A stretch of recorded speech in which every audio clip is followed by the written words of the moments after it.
আমার রুমে আসো। বলতে বলতে হৃদ সামনে এগোলো। মায়া কম্পিত শরীরে বেশ অনেকটা সময় নিয়ে জায়গায় দাঁড়িয়ে রইল স্বাভাবিক হতে। যখন নিজেকে ধাতস্থ করল কি হয়েছে ওর সাথে, লজ্জায় তৎক্ষণাৎ 2 হাত চলে গেল মুখে। মুহূর্তেই ঘটে যাওয়া ঘটনা পুনরায় মনে হতেই হৃদের পেছনে না গিয়ে উল্টো দৌড়ালো নিজের রুমে। এই মুহূর্তে হৃদের সামনে দাঁড়ানোর মতো সাহস মায়ার নেই, কিন্তু নিজের রুমের দরজায় গিয়েও আটকে গেল মায়া। এতদিন পর মায়ার স্বামী ওকে ডেকেছে, এখন না গেলে নিশ্চয়ই আবার রেগে যাবে, বলবে মায়া বেয়াদব বউ ওনার। নিজের চিন্তা ভাবনায় মায়া হৃদের রুমে যেতে গিয়েও আবারও বেঁকে গেল এবং নিজের দিকে তাকিয়ে পরখ করল আর তেল চিটচিটে মুখটা। মায়া তৎক্ষণাৎ দৌড়ে এগোলো ওয়াশরুমের দিকে। হাত মুখ ধুয়ে নিজেকে পরিপাটি করে তারপর যাবে স্বামীর রুমে। নয়তো কেমন দেখাবে যে ও অগোছালো আর ময়লা ময়লা হয়ে ঘুরে বেড়াচ্ছে স্বামীর সামনে। মোটেও বিষয়টা ভালো দেখাবে না বলেই মায়া ওয়াশরুম হতে হাত মুখ ধুয়ে গেল ড্রেসিং টেবিলের সামনে। সেখানে পূর্ব থেকেই জুই দাঁড়িয়েছিল, মাথায় চিরুনি চালাচ্ছিল। গায়ে তারও কালো রঙের জামদানি শাড়ি জড়ানো, ফর্সা শরীরে যেন চকচক করছে সেটা। মায়া আগ বাড়িয়ে এসে জুইয়ের হাত থেকে নিজেই ড্রেসিং টেবিলের সামনে টুলে বসে পড়ল। খোপা করা এলোমেলো চুলগুলো খুলে দিতেই সেগুলো পিঠ ছড়িয়ে পড়ল ফ্লোরে। মায়া চিরুনিটা পুনরায় জুইয়ের হাতে দিতে দিতে বলল, চুলগুলো ঠিক করে দে তো জুই। জুই মায়ের হাত থেকে চিরুনি নিতে নিতে বলল, কোথাও যাবি নাকি? ওনার রুমে যাব। জুই মায়ের কথাটা পুনরায় শুধিয়ে বলল, উনি মানে হৃদ ভাইয়ের রুমে?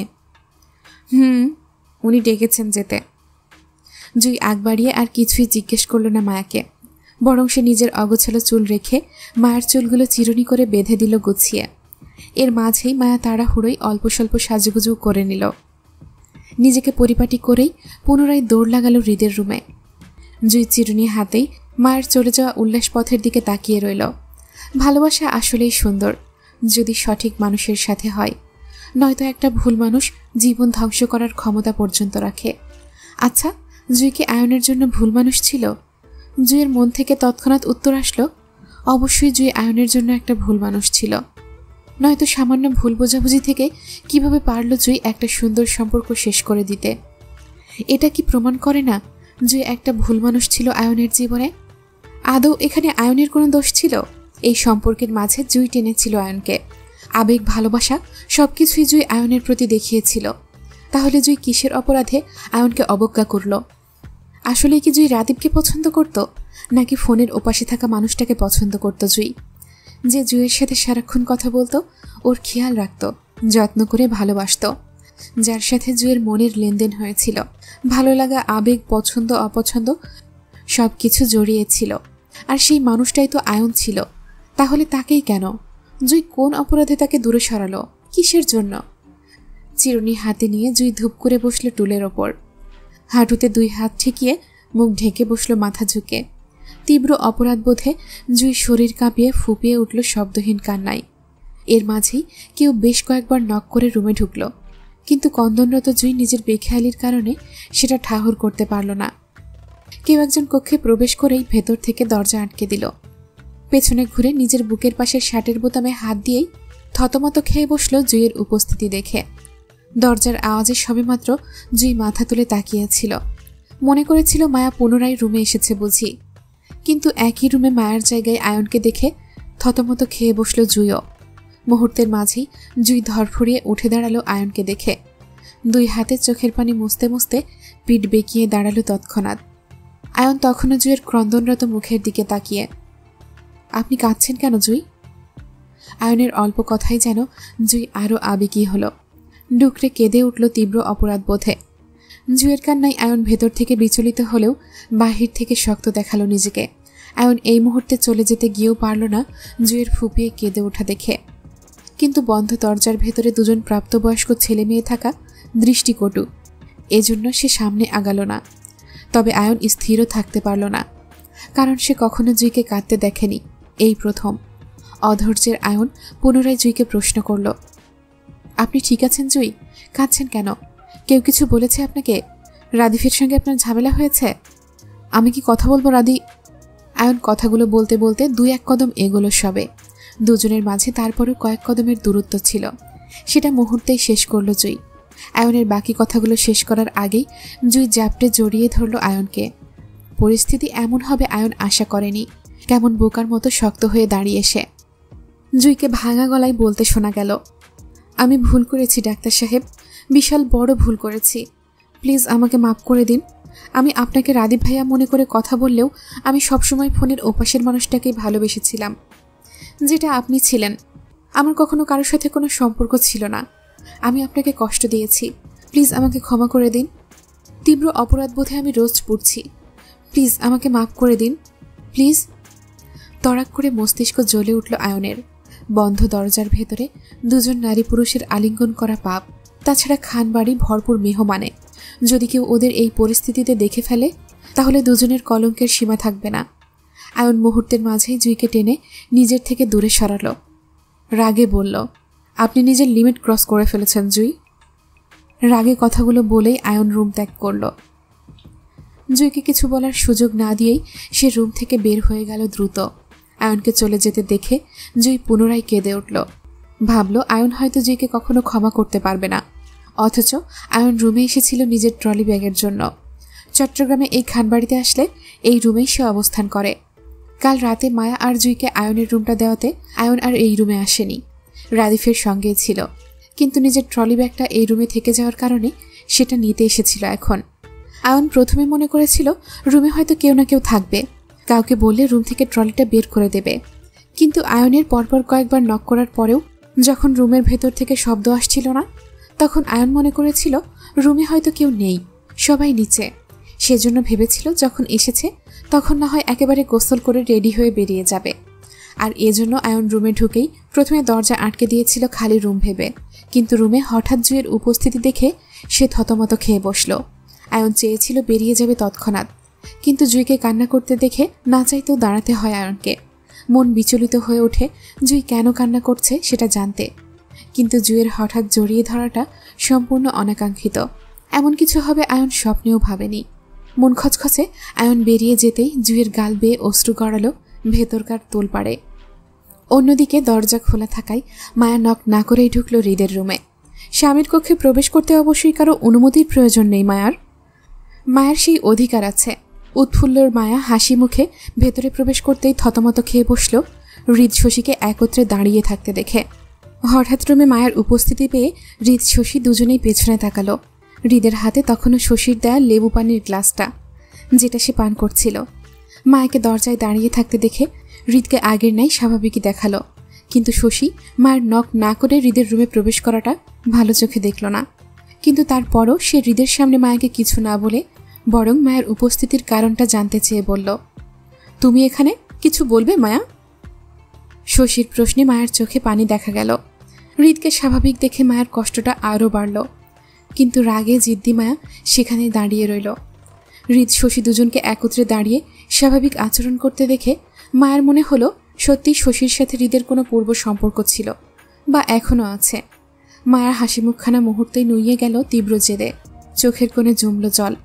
শশীর কথায় মায়া কিছু বলবে তার আগেই হৃদ লেবু পানি সবটা শেষ করে শশীর হাতে খালি গ্লাসটা এগিয়ে দিতে দিতে বলল, আমি ওকে ডেকেছিলাম। হৃদের কথাটা স্বাভাবিকভাবেই নিল শশী। মায়ের ওপর সন্দেহভাব সরে গিয়ে স্বাভাবিক গলায় বলল শশী, কেন, কোনো কাজ ছিল তোমার? আমাকে বলো, আমি করে দিচ্ছি তোমাকে। মায়া এই বাড়ির মেহমান, ও কি কাজ করে দেবে তোমাকে? মায়া পারবে না, আমাকে বলো কি করতে হবে। শশীর কথাই স্পষ্ট, সে হৃদের সামান্য কাজের ভাগও অন্য কোনো নারীর হাতে দিতে রাজি নয়। বিষয়টা মায়ের কাছে স্পষ্ট হলেও হৃদ যেন অদেখা করে শশীকে বলল, আমারটা আমি বুঝে নেব, তুই যা। বলতে বলতে হৃদ ঘুরে ড্রেসিং টেবিলের সামনে দাঁড়িয়ে হাতের ঘড়িটা খুলে পাশে রাখতে চাইলে শশী পুনরায় বলল, তুমি কি এখন ফ্রেশ হবে? হৃদের ছোট উত্তর, শশী আর কথা না বাড়িয়ে বেরিয়ে যেতে চাইলে দরজার সামনে মায়ের মুখোমুখি হয়ে বলল, আমার সাথে চলো মায়া।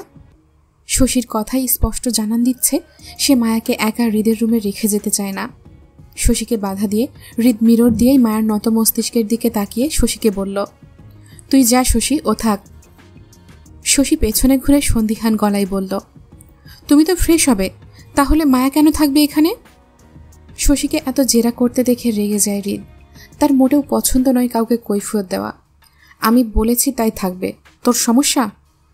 কিন্তু শশীকে কথা পেঁচাতে দেখে মায়া নিজেই চলে যেতে চেয়ে বলল, আমি চলে যাচ্ছি আপু, তুমি থাকো।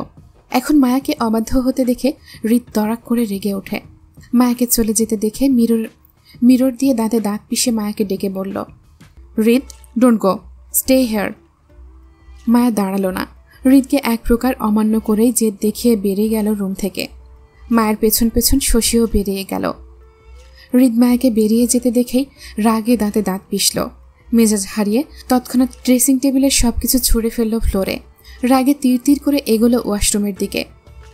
শালা বালের বিয়ে করেছে সে, জীবনটা তেনা তেনা হয়ে গেছে। না বউ কথা শোনে, আর না বালের মেজাজটা কখনো তার পক্ষে হয়। চুন থেকে পান খসতেই মেজাজ গরম হয়ে যায়।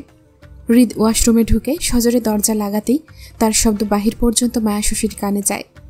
মায়া শশী দুজনেই বুঝতে পারে হৃদ রেগে আছে। সেই একই রাগ ক্ষোভ মায়ারও আছে। সেই জন্য এই মুহূর্তে সে শশীর সাথে কথা বলতে চায় না। তাই শশীকে এড়িয়ে নিজের রুমে চলে যেতে চাইলে বাধা দেয় শশী। মায়াকে পেছনে ডেকে থামিয়ে দিয়ে মুখোমুখি হয়ে বলল, ও তোমাকে কেন ডেকেছিল মায়া? শশীর এই প্রশ্ন করাটা এই মুহূর্তে কতটা ভুল হয়েছে সেটা একমাত্র মায়াই জানে। ভেতরকার তোলপাড় চলছে মায়ের মনে। মায়ের সকল রাগ ক্ষোভ গিয়ে পড়ল হৃদের ওপর। মায়ের মনে হচ্ছে হৃদ ডাবল টাইমিং করছে ওর সাথে। সে বউ রাখতে চাচ্ছে, আবার পরকীয়ার জন্য গার্লফ্রেন্ডও রাখতে চাইছে।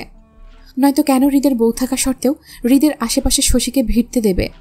কেন হৃদের সকল কাজ শশী করবে, যেখানে হৃদ জানে শশী হৃদের প্রতি কী মনোভাব রাখে? শশীর মনের ফিলিংস সম্পর্কে জানার পরও শশীর সবকিছু স্বাভাবিকভাবে নেওয়াটা কি সে শশীকে প্রশ্রয় দিচ্ছে না? অবশ্যই দিচ্ছে। আর এই জন্যই তো পরিবারের সবাই বলে দুজনের মধ্যকার প্রেম কাহিনী চলছে বিগত 5 বছর ধরে। সবকিছু তো এমনিই শুরু হয়নি। অবশ্যই পরিবারের মানুষ হৃদ এবং শশীর মধ্যে এমন কিছু পেয়েছে যার জন্য সবাই এইসব সরাসরি বলতে সাহস পায়। যদি এইসব মিথ্যে হতো তাহলে কখনো না কখনো হৃদকে এইসবের প্রতিবাদ করতে দেখা যেত। কই, মায়া তো দেখেনি হৃদকে এইসবের প্রতিবাদ করতে। মায়া হৃদের জীবনে আসার আগে যা কিছু হয়েছিল সেসব কিছু না হয় মায়া দেখার প্রয়োজন মনে করল না।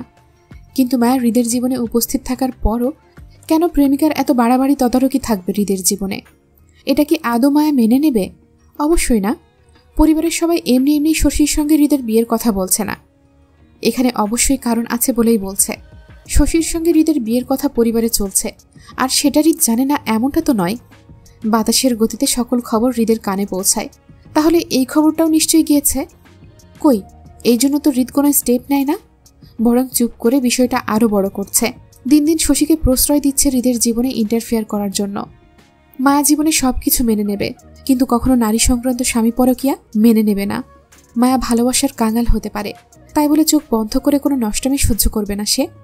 মায়াকে নাকমুখ শক্ত রেখে নিশ্চুপ দাঁড়িয়ে থাকতে দেখে শশী পুনরায় একই প্রশ্ন মায়াকে করল, কি হলো, কথা বলছো না কেন? কি জন্য ডেকেছিল ও তোমাকে? শশীর হৃদকে ও বলে সম্বোধন করাতে মায়ের ভেতরকার রাগ আরও বাড়ল। অবুজের মতো শশীর কথাটা ঘুরিয়ে বলল, ও কে আপু? শশী সহজ সরল উত্তর করল তক্ষণি, আমি হৃদের কথা বলছি তোমাকে। মায়া নাকমুখ শক্ত করে বলল, আপনার উনি জানে আমায় কেন ডেকেছিল আপু। এই বিষয়ে আমি কিছু জানি না। আমাকে বলেছিল ওনার সাথে দেখা করতে, সেজন্য গিয়েছিলাম। ও আচ্ছা, আমি আরও ভাবলাম। শশীর কথার মাঝে থামিয়ে মায়া চোখ মুখ শক্ত করে বলল, আপনাদের কতদিনের সম্পর্ক আপু? মায়ের কথায় শশী মিষ্টি হেসে লাজুক ভঙ্গিতে বলল, দিন না, অনেক বছরের সম্পর্ক আমাদের। সামনে বিয়ে করতে যাচ্ছি আমরা, সেজন্যই তো হৃদের দেওয়া এই লাল শাড়িটা পরেছি আজ। হৃদের বাঙালি শাড়ি খুব পছন্দ। এই শাড়ি ও আমাকে দিয়েছে। তুমি হয়তো যা। শশীর কথাগুলো আর শুনল না মায়া। তার আগেই মায়া জায়গা ত্যাগ করল ক্ষোভে। বিষাক্ত কাটার ন্যায় বিচ্ছে মায়ের মনে শশীর কথাগুলো। শরীর মন দুটোই পড়ছে তপ্ত দহনে। মায়ের মনে হচ্ছে সে ভুল করেছে, ভীষণ বড় ভুল করেছে হৃদ খানকে নিজের স্বামী হিসেবে কবুল করে। মায়া জানতো নেতা ফেতারা ভালো মানুষ হয় না। এখানে মায়া জেনে শুনে আগুনে ঝাঁপ দিয়েছে। মায়ের উচিত হয়নি হৃদের সঙ্গে নিজেকে জড়ানো। মায়া ভুল করেছে, ভীষণ বড় ভুল করেছে সে। নয়তো আজ পর্যন্ত মায়াকে তো ওর স্বামী পছন্দ করে একটা শাড়ি গিফট করলো না, বলল না তুমি আমার জন্য আজকে এই শাড়িটা পরবে। অথচ প্রেমিকাকে নিজের পরিবারের সামনে সুন্দর দেখানোর জন্য নিজে পছন্দ করে শাড়ি কিনে দিল। সেই লাল শাড়ি পরা প্রেমিকার হাতে লেবু পানি পান করছে আবার। এত কিছু তো মায়ের চোখের সামনেই হচ্ছে, তাহলে মায়া কেন অন্ধের মতো চোখ বন্ধ করে রাখবে? অসহ্যের ন্যায় রুমে প্রবেশ করতেই ঠাস করে দরজা বন্ধ করে দিল। শশী বোকার মতো মায়ের চলে যাওয়ার দিকে তাকিয়ে সেও চলে গেল নিচে। সবকিছু আবারও এলোমেলো হলো দুজনের মধ্যকার সম্পর্কে। সেই রেশারেশি থেকেই গেল সারাটা দিন। মায়ের হৃদের সামনে যায়নি, কথা বলেনি, এমনকি খাওয়া দাওয়া পর্যন্ত করেনি। সারাক্ষণ বড় বোন মুক্তা আর জুয়ের পাশে পাশেই বসে রইল কক্ষে। কিন্তু ছেলেরা সবাই ব্যস্ত হয়ে পড়ল মেহমানদারিতে। মেহমানের খাওয়া চলল সন্ধ্যা নাগাদ। এর মাঝে আরিফ আসেনি খানবাড়িতে। যদিও মুক্তাকে কথা দিয়েছিল সে খানবাড়িতে আসবে দুপুরের দাওয়াতে, কিন্তু আরিফকে আসতে না দেখে বুঝতে পারল সে কাল মুক্তাকে মিথ্যে বলেছিল।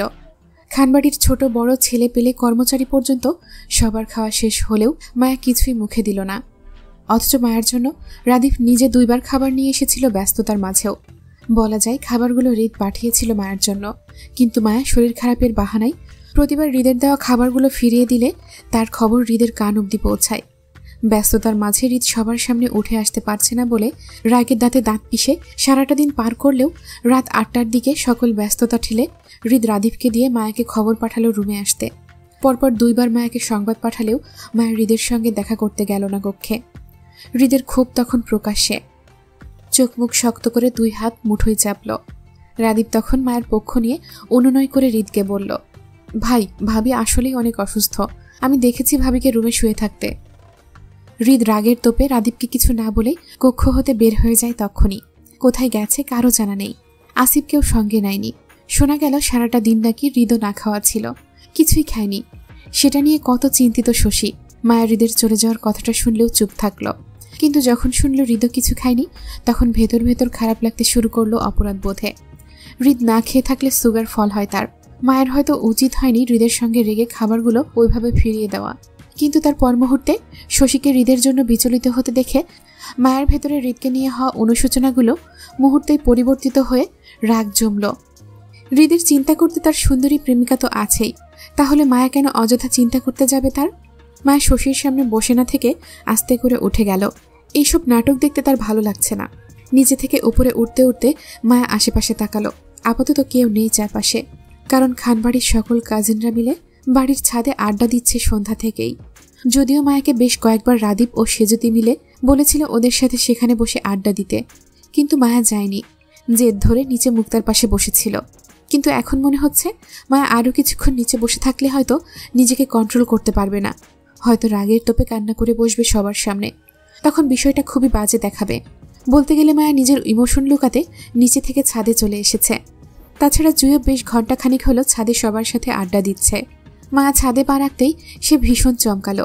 চারপাশে মরিচবাতি আর বেশ জমকালো সাজ দেখে মুগ্ধ হলো। এই মুহূর্তে খানবাড়িতে থাকা আত্মীয় স্বজনদের বাচ্চা কাচ্চা থেকে শুরু করে ছোট বড় সবাই ছাদের জায়গায় জায়গায় দাঁড়িয়ে আছে, বসে আড্ডা দিচ্ছে। এমনকি এখানে খানবাড়ির ছেলেরা উপস্থিত। মায়া গিয়ে জুয়ের পাশে আসন নিয়ে বসল বিছানো পাটিতে। সবার একত্রে অনেকটা সময় পার হলো আড্ডায়। রাত তখন 11টার দিকে। আকাশে বিদ্যুৎ চমকাচ্ছে, বৃষ্টি হবে হবে ভাব।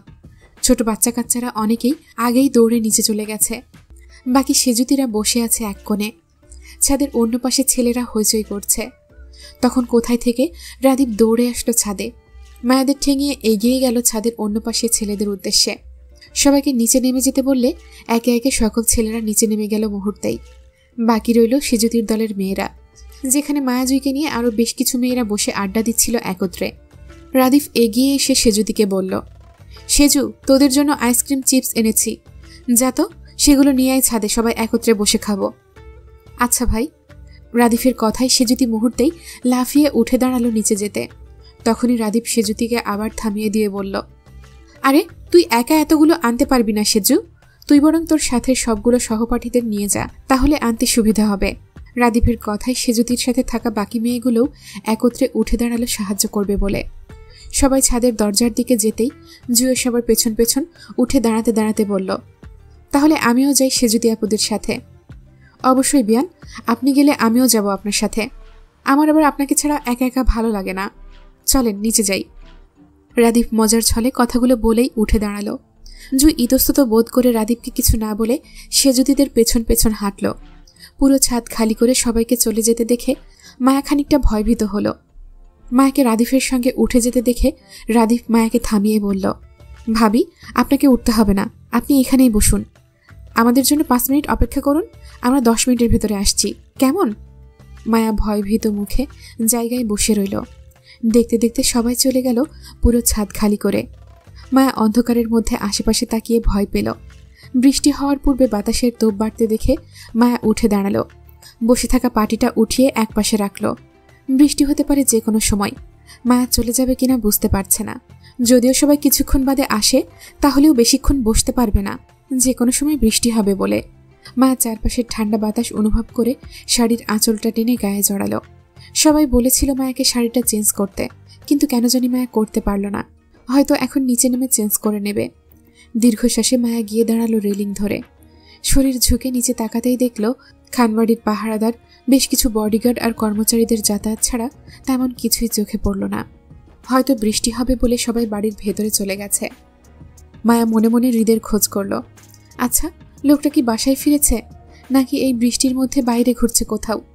মায়ের ছাদের রেলিং ধরে ঝুঁকে থাকার মধ্যেই হঠাৎ ঠাস করে ছাদের দরজায় শব্দ হতেই মায়া ভয়ে ধরফড়িয়ে উঠে পিছনে তাকাতেই দেখল হৃদ শক্ত হাতে ছাদের দরজায় খিল লাগাচ্ছে। হঠাৎ করে হৃদকে এই অসময়ে ছাদে দেখে মায়ের মনে ভয় হলো। সারাদিন হৃদকে অনেক অমান্য করেছে মায়া। এখন নিশ্চয়ই মায়াকে একা পেয়ে এর শোধ তুলবে লোকটা। আশেপাশে কেউ নেই যে মায়াকে বাঁচাবে হৃদের হাত থেকে। আচ্ছা, রাদীপ ভাই প্ল্যানিং করে সবাইকে নিচে পাঠালো না তো মায়াকে একা ছাদে রেখে, যাতে ওনার ভাই এসে মায়াকে একা পায়? অবশ্যই এটা হতে পারে। মায়ের হঠাৎ মনে মনে রাদীফের ওপর রাগ হলো। সেই রাগ দেখিয়ে হৃদকে এড়িয়ে যেতে চেয়ে সাহস দেখালো। হৃদের উপস্থিতি অবজ্ঞা করে মায়া হৃদকে পাশ কাটিয়ে দরজার কাছে যেতে চাইলে মুহূর্তেই হৃদ চেতে উঠে শক্ত হাতের থাবা পড়ে মায়ের মুখে। মায়া ছটফটিয়ে ওঠে তৎক্ষণাৎ। দুই হাতে হৃদের হাত থেকে মুখ ছাড়াতে চেষ্টা করলে হৃদ আরও ক্ষেপে যায়।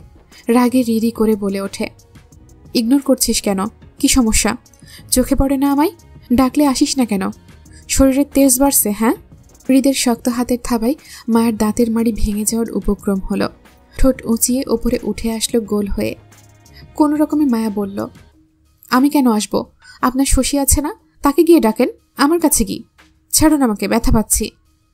মায়ের কথায় হৃদের হাতটা আরো শক্ত হয়ে আসলো মায়ের গালে। হৃদ মায়ের মুখের উপর ঝুঁকে বলল, একদম তেজ দেখাবি না আমাকে, তাহলে হাড় ভেঙে হাতে ধরাই দিব। তুই আমার বউ হোস নাকি শশী?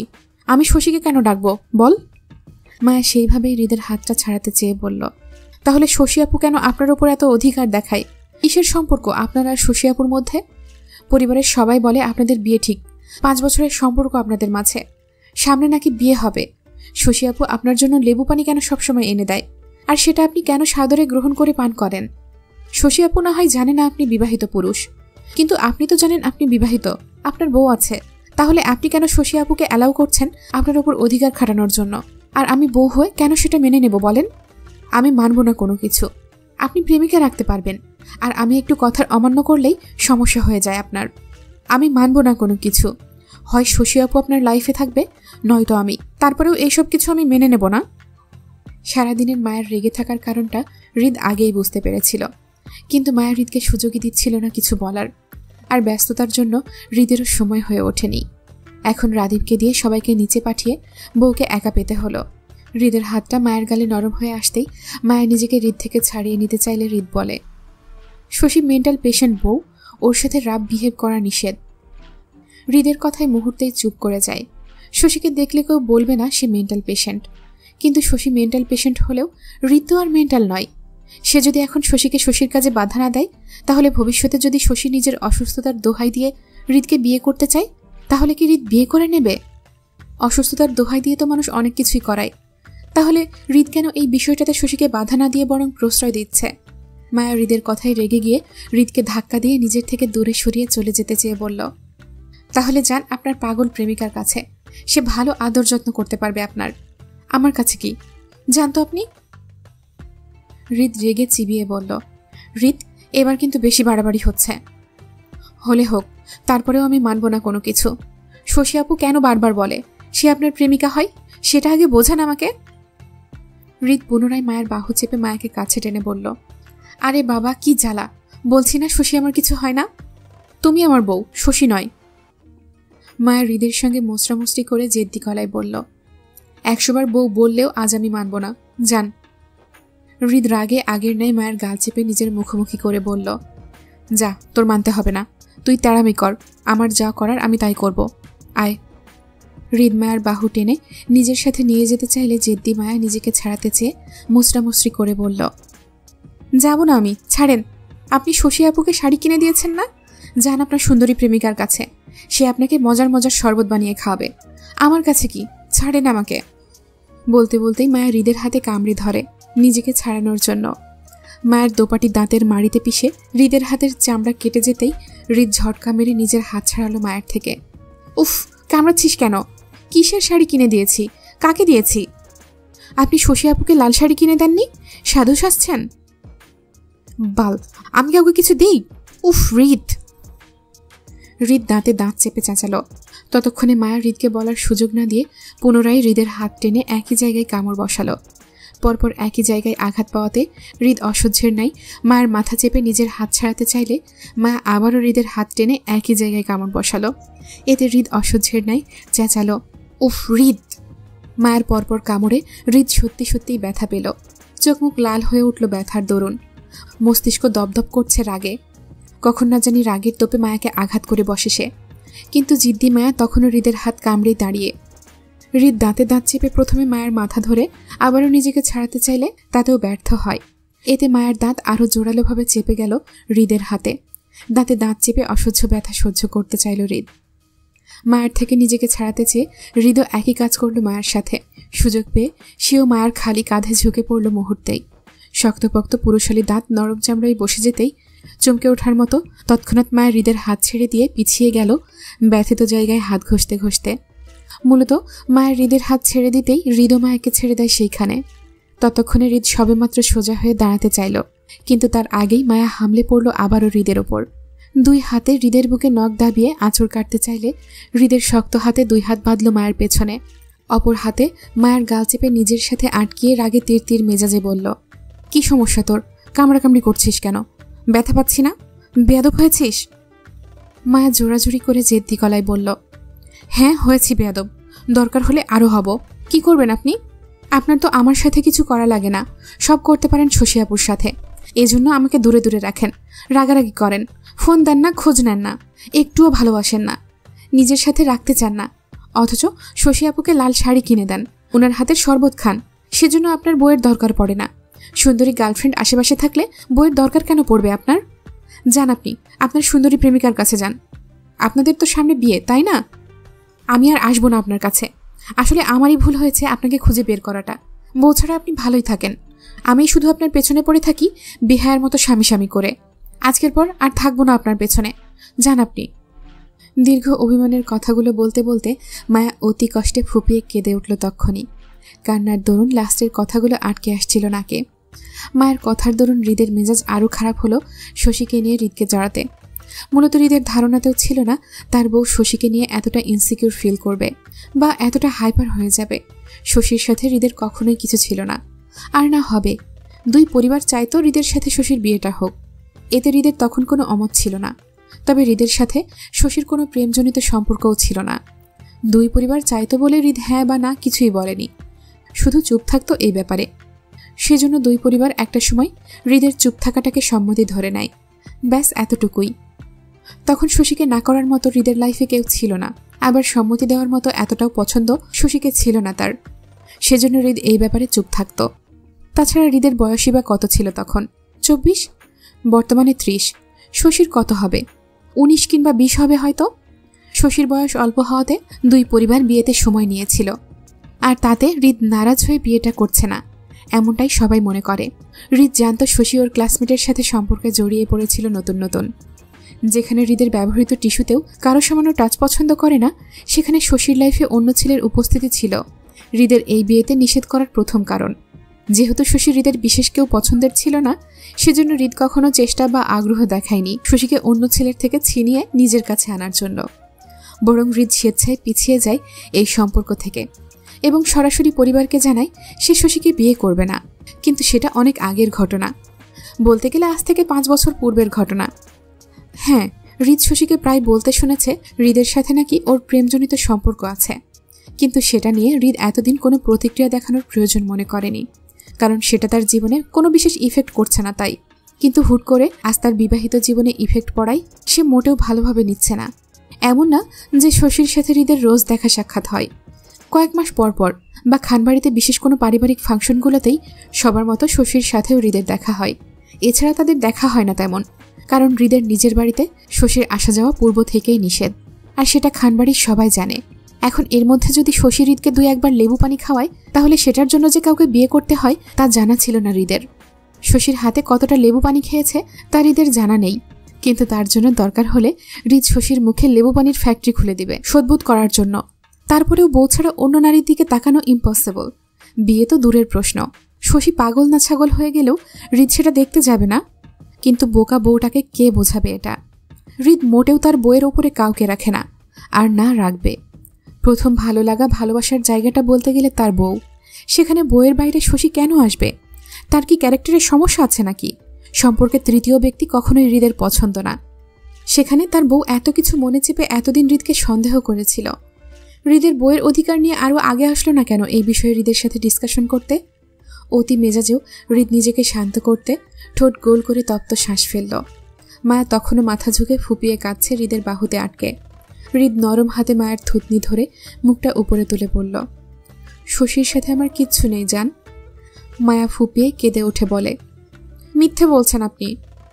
হৃদ নিজেকে শান্ত রাখার চেষ্টা করে বলল, আমি মিথ্যে বলি না জান। না বলছেন আপনি। হৃদের মেজাজ খারাপ হয় মায়ের কথায়। হৃদ কখনো কোনো পরিস্থিতিতে মিথ্যা বলা পছন্দ করে না। সেখানে মায়ের বারবার হৃদকে মিথ্যাবাদী বলাতে হৃদ নিজের মেজাজ হারাচ্ছে রাগে। কিন্তু বউয়ের কান্নায় তার রাগ নয়, মায়া হচ্ছে। একটা মাত্র বউ তার। আজ কতদিন পর দুজন একত্র হলো, সেজন্য হৃদ বউকে আঘাত করতে চাইল না, বরং যত্ন করে মায়ের গালে আসা চোখের পানিটুকু 2 হাত দিয়ে মুছে দিতে দিতে হেয়ালি করে বলল, কাঁদছো কেন? জামাই মারা গেছে তোমার? আমার জামাই নেই। তাহলে আমি কে? কেউ না। কথাটা বলেই মায়া গাল থেকে হৃদের হাত ছাড়িয়ে পিঠ বেঁকে দাঁড়ায় কাঁদতে কাঁদতে। হৃদ পড়েছে মহা ফ্যাসাদে। জীবনে সে কাউকে তেল মেরে রাগ ভাঙিয়েছে বলে মনে হয় না। মূলত কাউকে তেল মেরে রাগ ভাঙানোটা তার শক্তপোক্ত পার্সোনালিটির সঙ্গে যায় না। সেখানে এই প্রথম সে কোনো দোষ না করেও অকারণে বউয়ের রাগ ভাঙাতে হচ্ছে। হৃদের মনে হচ্ছে সে আটকে গেছে কোথাও। বউ নামক মায়াজালে সে ভীষণভাবে ফেসে গেছে, যেখান থেকে বের হওয়ার রাস্তা নেই। কিন্তু বউয়ের রাগ ভাঙাবে কিভাবে তাও বুঝতে পারছে না। তারপরও মায়ের বাহু টেনে নিজের দিকে ফেরাতে ফেরাতে হৃদ বলল, আচ্ছা আসো, একটু আদর করে দিই, তাহলে রাগ কমবে। আদর করলেও আজ আমি মানব না। হৃদ মায়াকে টেনে মুখোমুখি করে বলল, তাহলে কি করব? কিছু করতে হবে না। আচ্ছা একটা কিস করি তাহলে। কিস করলেও মানব না। তাহলে কিভাবে মানবে তুমি? বড় আদর করব? হৃদের কথার যথার্থ অর্থ মায়া বুঝল না, তাই খানিকটা কনফিউজড হয়ে প্রশ্ন করল, বড় আদর কি? মায়ের প্রশ্নে মুহূর্তেই দুষ্টুমি খেলে গেল হৃদের ফেসে। মায়ের ওপর ঝুঁকে পড়ে নাকে নাক ঘষে বলল, রুমে চলো, বলবো। হৃদের অল্প কথায় মায়ার কান্না কমে আসলো। শিহরিত হলো শরীর। গাল ফুলিয়ে হৃদের দিকে মুখ ঘুরিয়ে বলল, কোথাও যাব না আমি, আপনি যান। তুমি ছাড়া আমি একা গিয়ে কি করব? একা কিছু হয় না জান, আসো না। পারবো না। মায়ের নরম গলায় হৃদ নিঃশব্দে হাসল। বুঝতে পারল তার বউ নরম হয়ে এসেছে, হয়তো রাগ কমে যাওয়ার পূর্বাভাস। সুযোগ পেয়ে হৃদ মায়ের গাল ছেড়ে কোমর টানতেই মায়া খই হারিয়ে মুহূর্তে চেঁচিয়ে উঠল 2 হাতে হৃদের গলা জড়িয়ে। মায়ের 2 পা মুহূর্তেই উঁচুতে উঠে গেল।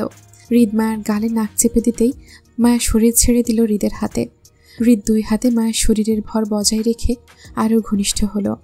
মায়ের গাল থেকে ঠোঁট বুলিয়ে গলায় নেমে আসতেই হৃদের রোমান্টিকতায় বাধা হয় শশী।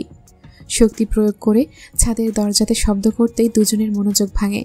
মায়া চমকে ওঠার মতো ছটফট করে ওঠে। হৃদয় থেকে নিজেকে ছাড়াতে চাইল ভয়ে। না জানি কখন ছাদের দরজা দিয়ে বাড়ির মানুষ চলে আসে। এ অবস্থায় হৃদ মায়াকে একত্রে দেখলে নিশ্চয়ই তাণ্ডব হয়ে যাবে বাড়িতে। অথচ হৃদ ছাদের দরজাটা বাহির থেকে আটকে এসেছিল, যেটা মায়া জানে। তারপরেও পরিবারের ভয়ে ছটফট করল। মায়ের ছটফট আর দরজার শব্দে হৃদ মায়ের গাল থেকে মুখ তুলে লালাপ চোখে মায়ের দিকে তাকাতেই মায়া চুপসে যায়। ভয়ার্ত গলায় মিনমিন করে বলল, কে জানি এসেছে, দরজা ধাক্কাচ্ছে, ছাড়ুন আমাকে। কেউ আমাদের এভাবে দেখলে বাসায় হাঙ্গামা হয়ে যাবে। এই তো একটু আগেই তো মায়ের হৃদকে নিয়ে ইনসিকিউর ফিল করছিল, এই নিয়ে হৃদের সাথে রাগারাগিও করল। তাহলে এখন পরিবারের মানুষদের ভয় পাচ্ছে কেন? হৃদ তো ভেবেছিল মায়া হয়তো প্রস্তুত পরিবারের সবাইকে নিজেদের সম্পর্কের কথাটা জানানোর জন্য। তাহলে এখন হৃদের সাথে তার বউকে কে বা কারা দেখলো তাতে তার কি যায় আসে? যেখানে হৃদ নিজে দাঁড়িয়ে আছে সেখানে তার বউ অন্য কাউকে ভয় পাচ্ছে কেন? এটা মোটেও পছন্দ হলো না হৃদের। হৃদ কি যথেষ্ট নয় তার বউয়ের জন্য? মায়ের অহেতুক ভয় পাওয়া দেখে হৃদের আরও মেজাজ খারাপ হলো। সুন্দর মোমেন্টে ব্যাঘাত ঘটতেই হৃদ পুনরায় মায়ের গলায় মুখ ডুবাতে ডুবাতে বলল, হৃদ, ডোন্ট ডিস্টার্ব মি, ভালো লাগছে না আমার। কথাটা বলতে বলতে হৃদ মায়াতে মত্ত হতে চাইল, কিন্তু শশী পরপর দরজাতে জোরালো আঘাত করে হৃদের নাম ধরে ডাকতেই হঠাৎ চেতে উঠল মায়া। এতক্ষণ শব্দের কারণে ঠিকঠাক বোঝেনি দরজার ওপাশে কে ছিল, কিন্তু হঠাৎ শশীর গলা শুনতে পেয়ে মায়ের নিভে যাওয়া রাগটা দপ করে জ্বলে উঠল হৃদের ওপর। হাত পা ছড়িয়ে ছিটিয়ে ছটফট করে উঠল হৃদের থেকে নিজেকে ছাড়াতে চেয়ে। ছাড়ুন আমাকে, যান, আপনার সুন্দরী গার্লফ্রেন্ড এসেছে আপনাকে নিতে, থাকবো না আমি আপনার সাথে, ছাড়ুন। হৃদের বাহুতে পিষে যাওয়ার মতো চেপে গেল মায়া। শরীরের হাড় ভেঙে আসার জোগাড় হলে মায়ের নিঃশ্বাস আটকে আসলো। কোনো রকমে বলল, আমার কষ্ট হচ্ছে, ব্যথা পাচ্ছি, ছাড়ুন আমাকে, প্লিজ ছাড়ুন। মায়ের কথায় তখনই শোনা গেল হৃদের ক্ষিপ্ত মেজাজের কথাটি। নাটক পেয়েছিস? আদর করছি ভালো লাগছে না? বারবার কাহিনী করিস? বলছি না আমার তুই ছাড়া কেউ নেই? কথা কানে যাচ্ছে না কেন? বেয়াদব হয়েছিস? হৃদের কথায় মায়া আবারও কেঁদে ওঠে কষ্টে। হৃদ মায়ের ফ্যাঁচ ফ্যাঁচ কান্নায় দাঁতে দাঁত চেপে এক হাতে মায়াকে নিজের সাথে আটকে অপর হাতে পাঞ্জাবির পকেট হতে ফোন বের করে রাদীপকে কল লাগালো লাউড স্পিকারে। ফোনের অপর পাশে রাদীপ হ্যালো বলার আগেই হৃদ চিবিয়ে চিবিয়ে বলল, 2 মিনিট সময় দিলাম, 2 মিনিটের মধ্যে শশীকে নিয়ে যা রাদীপ, মেজাজ এমনি খারাপ আমার, আমি বের হলে খুব খারাপ কিছু হবে। হৃদের কথায় ওপাশের রাদীপকে বেশ উত্তেজিত শোনালো। অস্থির গলায় জানতে চেয়ে বলল, কি হয়েছে ভাই, কোনো সমস্যা? রাদীপের প্রশ্নে হৃদ মেজাজ খিচে বলল, তোকে বলেছি প্রশ্ন করতে? বলেছিলাম না কেউ যাতে ছাদে না আসতে পারে? তাহলে শশী কিভাবে আসলো? কই ছিলি তুই? সরি ভাই, আমি আসলে দেখিনি, আমি এক্ষুনি আসছি শশীকে নিতে, তুমি একটু অপেক্ষা করো। কথা শেষ হওয়ার আগেই হৃদ ঠাস করে কল কেটে ফোনটা ছুঁড়ে মারল পাশে রাখা ছাদের টেবিলের ওপর। মায়া তখনও কাঁদছে, 2 হাতে মুখ ঢেকে। কিন্তু অল্প সময়ের ব্যবধানে শশী আর মায়া দুজনের শব্দ একত্রে থেমে গেল মুহূর্তেই। মায়ের সময় লাগলো কি হয়েছে ওর সাথে তা বুঝতে। যখন বুঝতে পারল কি হয়েছে ওর সাথে, তখন তীব্র ভয়ে শরীর শক্ত হয়ে আসলো নিঃশ্বাস আটকে। হৃদ তখনও মায়ের ওষ্ঠে মন্ত, কিন্তু মায়া হাইটে বেশ ছোট হয় ফ্লোরে পা রাখতে গিয়ে ক্ষয়ে হারিয়ে কদম পিছিয়ে গেল তাল সামলাতে না পেরে। অথচ হৃদ মায়ের শরীরের ভার বজায় রাখতে মায়ের সঙ্গে কদম মিলিয়ে এগিয়ে গেল ঝুঁকে পড়ে। মায়ের কদম যতটা পিছাচ্ছিল হৃদ ততই কদম মিলিয়ে হাঁটছিল অন্ধকারের অতলে। একটা সময় ছাদের সিঁড়ি ঘরের দেয়ালে মায়ের পিঠ ঠেকে যেতেই হৃদ মায়ের 2 হাত নিজের মুঠোয় চাপল দেয়ালে আটকে। সেকেন্ডের জন্য মায়ের ঠোঁট ছেড়ে অপর হাতে গাল চেপে বলে, নিঃশ্বাস ছাড়, এবার অজ্ঞান না, মরে গেলেও ছাড়ব না, আমার যা করার তাই করব।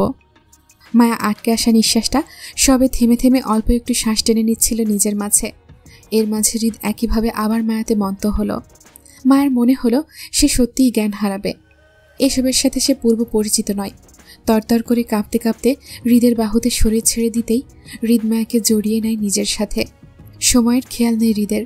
তবে একটা সময় মায়ের হৃদের ওপর শরীর ছেড়ে আঁচড়ে পড়তেই হৃদ মায়াকে জড়িয়ে ধরে বুকে নিয়ে মায়ের মাথায় আদুরে হাত বুলাতে বুলাতে বলল, আমি জানি তুমি জ্ঞান হারাওনি, হয়তো ভয় পাচ্ছ, রেস্ট নাও, আমার মন ভরেনি, এটা আবার চলবে, যতক্ষণ আমার মন চাইবে ততক্ষণ, তারপরও ছাড় পাবে না তুমি। একটা সুন্দর দিনের সূচনা। কাকডাকা ভোরে মায়া খানবাড়ির বাগানের সামনে দাঁড়িয়ে। অদূরেই আরাব খান কাজের লোকদের দিয়ে বাড়ির বাগানটা পরিষ্কার করছেন। কাল বাড়িতে মেজবান হওয়ায় বেশ অপরিচ্ছন্ন অবস্থা বাগানের। খানবাড়ির এই বাগানটা বলতে গেলে আরাব খানের তদারকিতে গড়া, সেজন্য তিনি এইসবের দেখাশোনা করে থাকেন। তখন সকাল 5:02। খানবাড়ির সকলেই ঘুমিয়ে, অথচ মায়া জেগে। নতুন পরিবেশ হওয়াতে মায়ের চোখে ঘুম নেই 2 রাত ধরে। আশেপাশের 2-4টে কাজের লোক ছাড়া তেমন কাউকেই দেখা যাচ্ছে না। মায়া গায়ের ওড়নাটা টেনে চাদরের মতো জড়ালো। হালকা পাতলা শীতের আভাস, কুয়াশার শিশির কোণা দেখা যাচ্ছে গাছের পাতায় পাতায়। মায়া তাকাতেই মায়া মাথার ঘুমটা ফের টেনে এগুলো সামনে। আরাব খানের পাশে দাঁড়াতেই কারো উপস্থিতি পেয়ে পাশে তাকালেন তিনি। আরাব খান কিছু বলবে তার আগেই মায়া মিহিস্বরে বলল, আমি আপনাকে সাহায্য করি দাদা ভাই। আরাব খান প্রসন্ন হাসলেন। মায়াকে বরাবরই ওনার ভালো লাগে। বলতে গেলে মায়ের সাথে ওনার ভাবমতি খুব মিলে যায়, কথা বলেও মজা পায়। সেজন্য মায়াকে আপাতত নিজের পছন্দের লিস্টেই রেখেছেন তিনি। হাসি মুখেই আরাব খান বললেন, আমাকে সাহায্য করতে গেলে তোমার কাপড় নোংরা হয়ে যাবে নাতনি। মেহমানদের দিয়ে কাজ করালে ভালো দেখাবে না। তার থেকে বরং তুমি আমাকে সঙ্গ দিতে পারো। কাজ না হয় ওরাই করলো। কি বলো, সঙ্গ দেবে? মায়া স্বাচ্ছন্দ্যে মাথা কাত করে সম্মতি দিতে দিতে বলল, আচ্ছা। মায়ের সাথে আরাব খানের কথা চলল বেশ। এরই মাঝে কোথায় থেকে হৃদ এসে সোজা হয়ে দাঁড়ালো মায়ের পাশে। আরাব খান তখন ঝুঁকে কাজের লোকদের কাজের নির্দেশনা দিচ্ছিলেন। মায়ের মনোযোগ সেই দিকেই ছিল। হঠাৎ হৃদ মায়ের কাঁধে হাত রাখতেই মায়ের চমকে ওঠার মতো পাশে তাকালো। হৃদকে নিজের পাশে দেখে তৎক্ষণাৎ ভয়ার্থ চোখ ঘুরিয়ে তাকালো আরাব খানের দিকে। আরাব খান তখনও নিজের কাজে ডুবে আছে। হৃদকে লক্ষ্য করেননি তিনি। মায়া মুহূর্তেই আশেপাশে ভয়ার্থ চোখে তাকিয়ে কেউ দেখার আগে নিজের কাঁধ থেকে হৃদের হাতটা ছাড়িয়ে নিতে চাইলে হৃদ শক্ত হাতে মায়ের কাঁধ জড়িয়ে কপাল কুঁচকে তাকালো মায়ের দিকে। মায়া ভয়ে থতমত খেয়ে হৃদের হাতটা পুনরায় কাঁধ থেকে ছাড়ানোর চেষ্টা করে ভয়ার্থ গলায় কিছু বলবে, তার আগেই হৃদ বিরক্তি নিয়ে ধমকের স্বরে বলল, কি সমস্যা, এমন করছো কেন? ঠিকঠাক হয়ে দাঁড়াও। হৃদের কথায় মায়া চুপসে যাওয়া বেলুনের মতো চুপ করে গেল মুহূর্তেই। আতঙ্কিত ভঙ্গিতে তৎক্ষণাৎ ঘুরে তাকালো আরাব খানের দিকে। তিনি হৃদের কণ্ঠস্বর শুনেই ঘাড় বেঁকে তাকালো পেছনে। হৃদকে মায়ের কাঁধ জড়িয়ে একত্রে দাঁড়িয়ে থাকতে দেখে আশ্চর্যের ন্যায় মেরুদণ্ড সোজা করে দাঁড়ালো। যে হৃদকে মেয়েদের সঙ্গে কথা বলতেই দেখা যায় না কখনো, সেই হৃদ এই মুহূর্তে কারো কাঁধে হাত রেখে দাঁড়িয়ে আছে। বিষয়টা সত্যি আশ্চর্যের ন্যায়।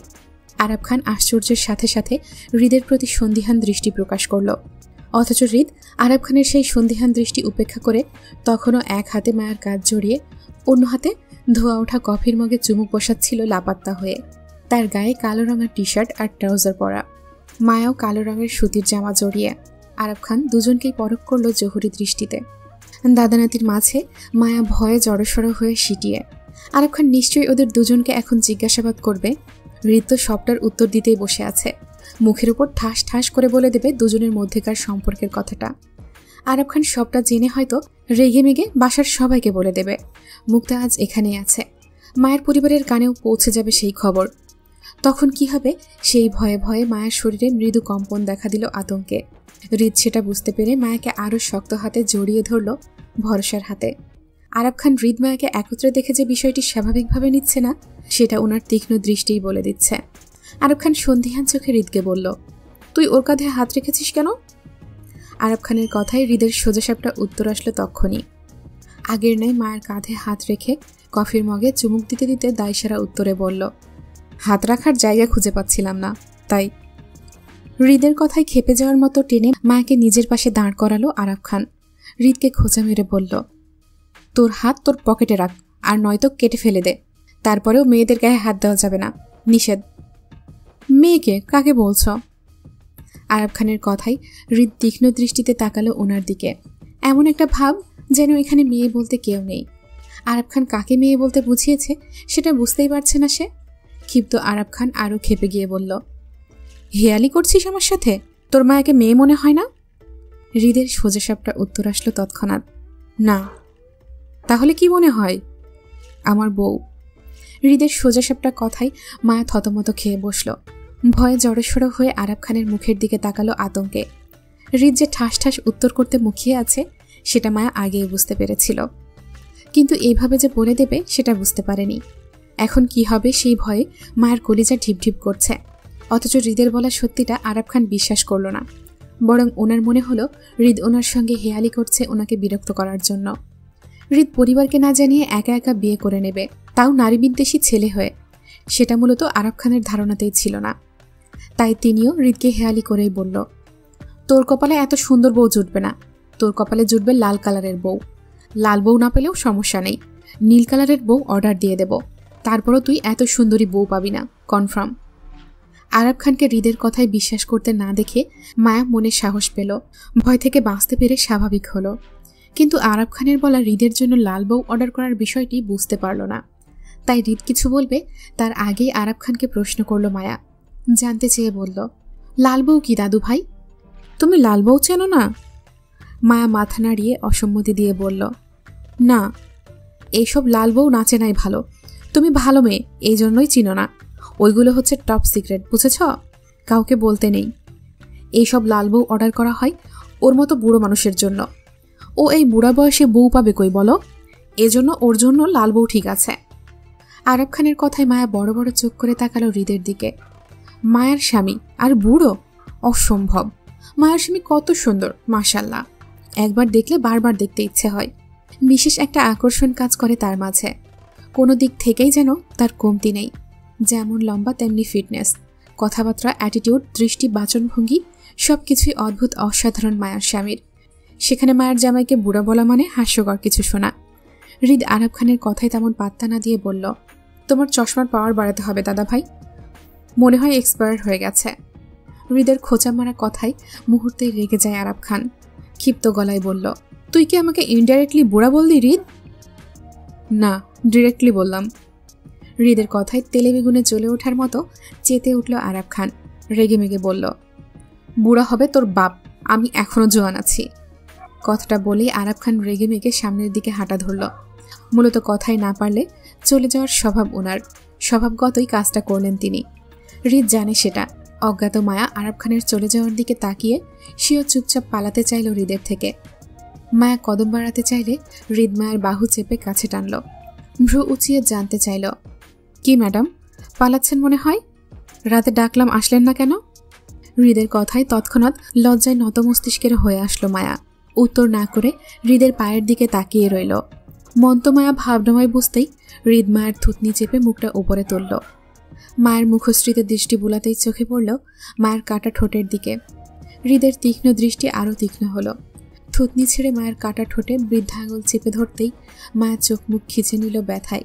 তারপরও উফ শব্দ করল না, বরং রাতের দৃশ্যগুলো পুনরায় মনে হতেই লজ্জায় সিটিয়ে গেল নত মস্তিষ্কের হয়ে। হৃদ মায়াকে কিছু বলতে গিয়ে পাশে তাকালো। অল্প দূরে একজন মালিকে দেখা গেল বাগানের কাজ করতে। আরব খান বাড়ির ভেতরের দিকটায় যাচ্ছেন। আপাতত আশেপাশে আর তেমন কেউ নেই। হৃদ হাতের কফি মগটা বাগানের মালিকের ডেকে দিতে দিতে গম্ভীর গলায় বলল, আপনি ভেতরে যান। জি সাহেব। হৃদের বলতে বলতেই লোকটা কফির মগ নিয়ে বাড়ির ভেতরের দিকে চলে গেল। আশেপাশের পরিবেশটা বেশ শান্ত আর প্রেমময়। হৃদ হাত বাড়িয়ে পুনরায় মায়ের মুখটা ওপরে তুলে ঠোঁটের কাটা জায়গাগুলো তীক্ষ্ণ দৃষ্টিতে দেখতে দেখতে বলল, এইসব দাগ রোজ হবে, অভ্যাস করে নাও। রাতে রুমে আসনি কেন? ডেকেছিলাম না? মায়াকে লজ্জায় চুপ করে যেতে দেখে হৃদ পুনরায় একই গলায় বলল, কিছু প্রশ্ন করেছি আমি, উত্তর কই? মন্ত মায়া মিনমিন স্বরে বলল, এমনি। কোনটা এমনি ম্যাডাম, বলেন শুনি।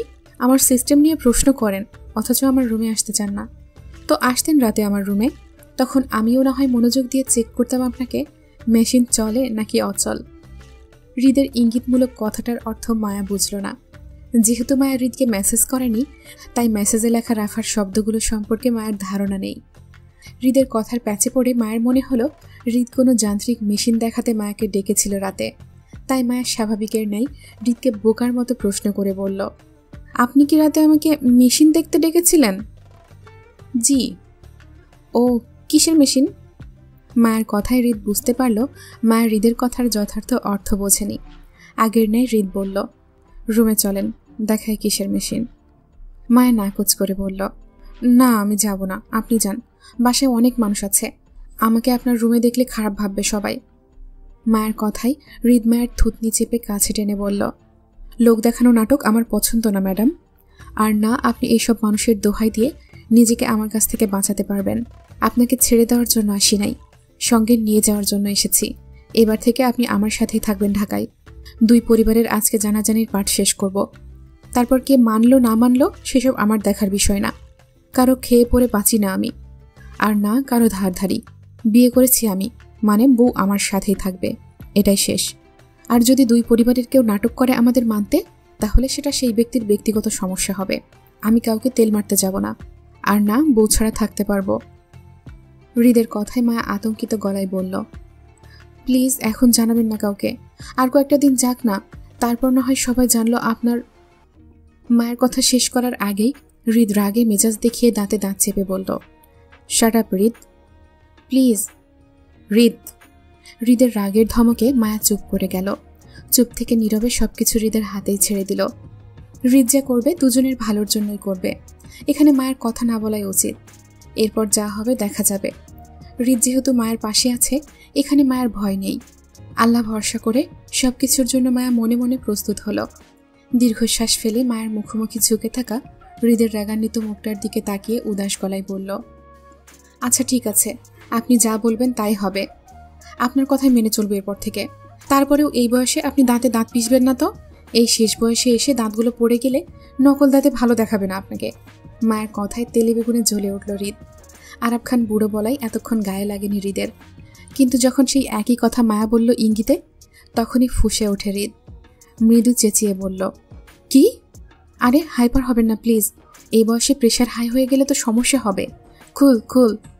সকাল 9:15। খানবাড়ির ড্রয়িং রুম ভরপুর মেহমানে। কাল যে বা যারা খানবাড়ির মেজবার অনুষ্ঠানে এসেছিল সেই সকল আত্মীয়দের এক ভাগ রাতে রয়ে গেছে খানবাড়িতেই। তাদের মধ্যে প্রায় সকলেই আজ বিদায় হবে যার যার বাড়িতে। এর মধ্যে মায়েরাও আছে।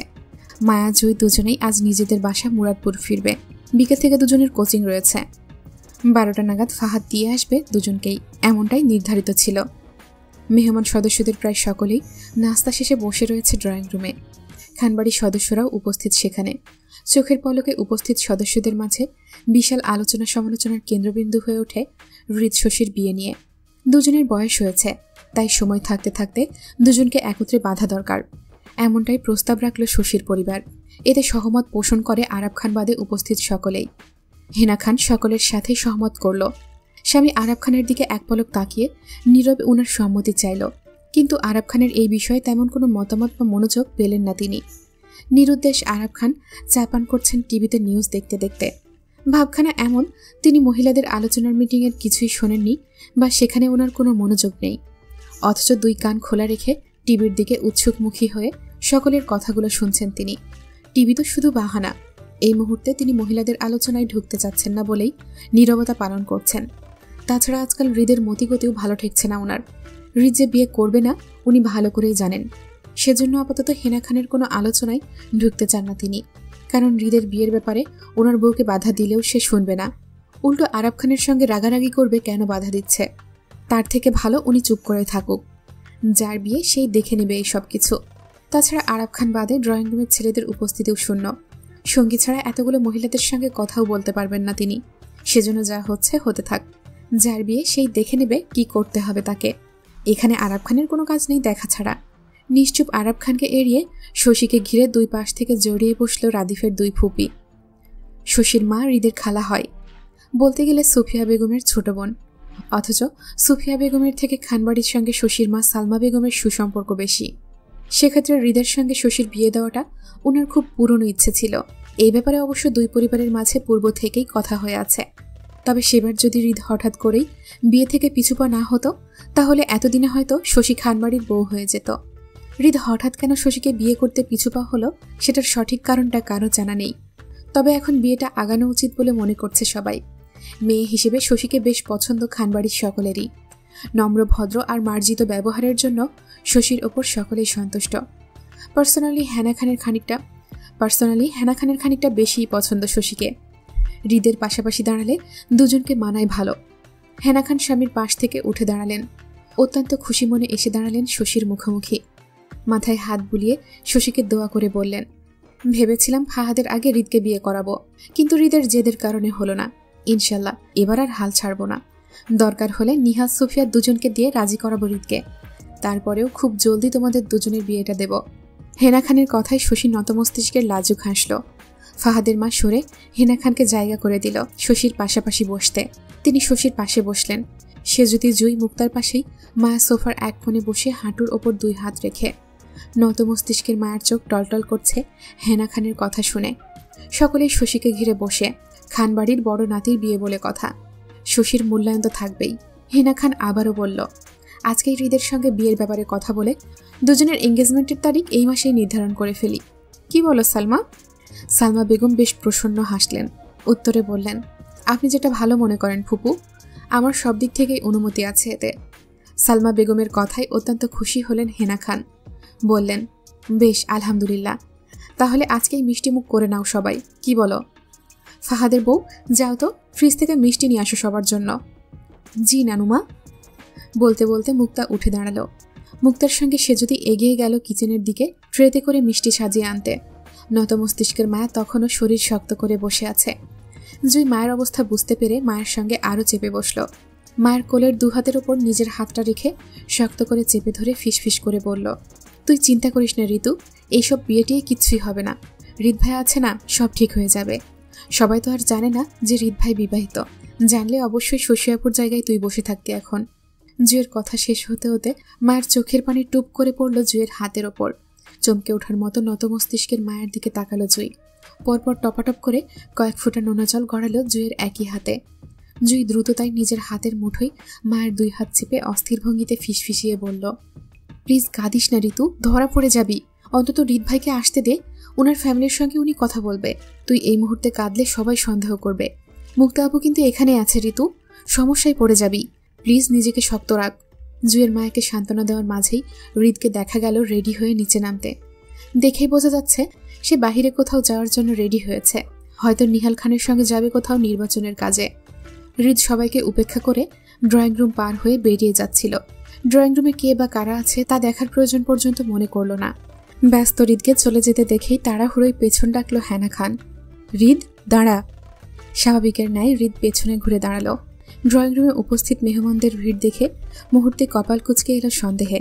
তীক্ষ্ণ দৃষ্টিতে আশেপাশে তাকাতেই চোখে পড়ল শশীকে জড়িয়ে হেনা খান আর নিজের ফুপিদের বসে থাকতে। হৃদের কুচকানো কপালের ভাঁজ মুহূর্তেই সোজা হলো। সন্দেহটা ঠিক তা বুঝতে পেরে চোখের পলকে আশেপাশে পরখ করে নিল একবার। বাড়ির সকলকে একত্রে গোল মিটিংয়ে ড্রয়িং রুমে বসে থাকতে দেখে আশেপাশে মায়াকে খুঁজল।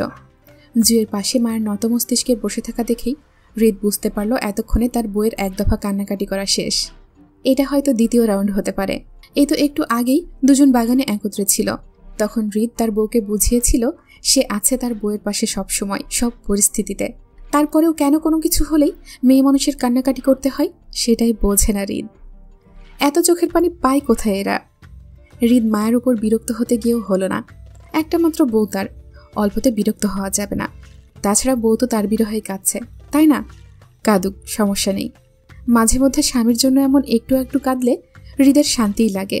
হৃদ বর্তমান পরিস্থিতি বুঝে চলে যাওয়ার কোনো তাড়াহুড়ো দেখালো না, বরং স্থির হয়ে দাঁড়াতে দাঁড়াতে শার্টের হাতার বোতাম খুলে টেনে কোনোই অবধি তুলতে তুলতে ছোট্ট উত্তরে বলল, বলো। হৃদকে দাঁড়াতে দেখে শশী লাজুক হাসল। মাথার ঘোমটা টেনে আরও একটু নিচে নামালো।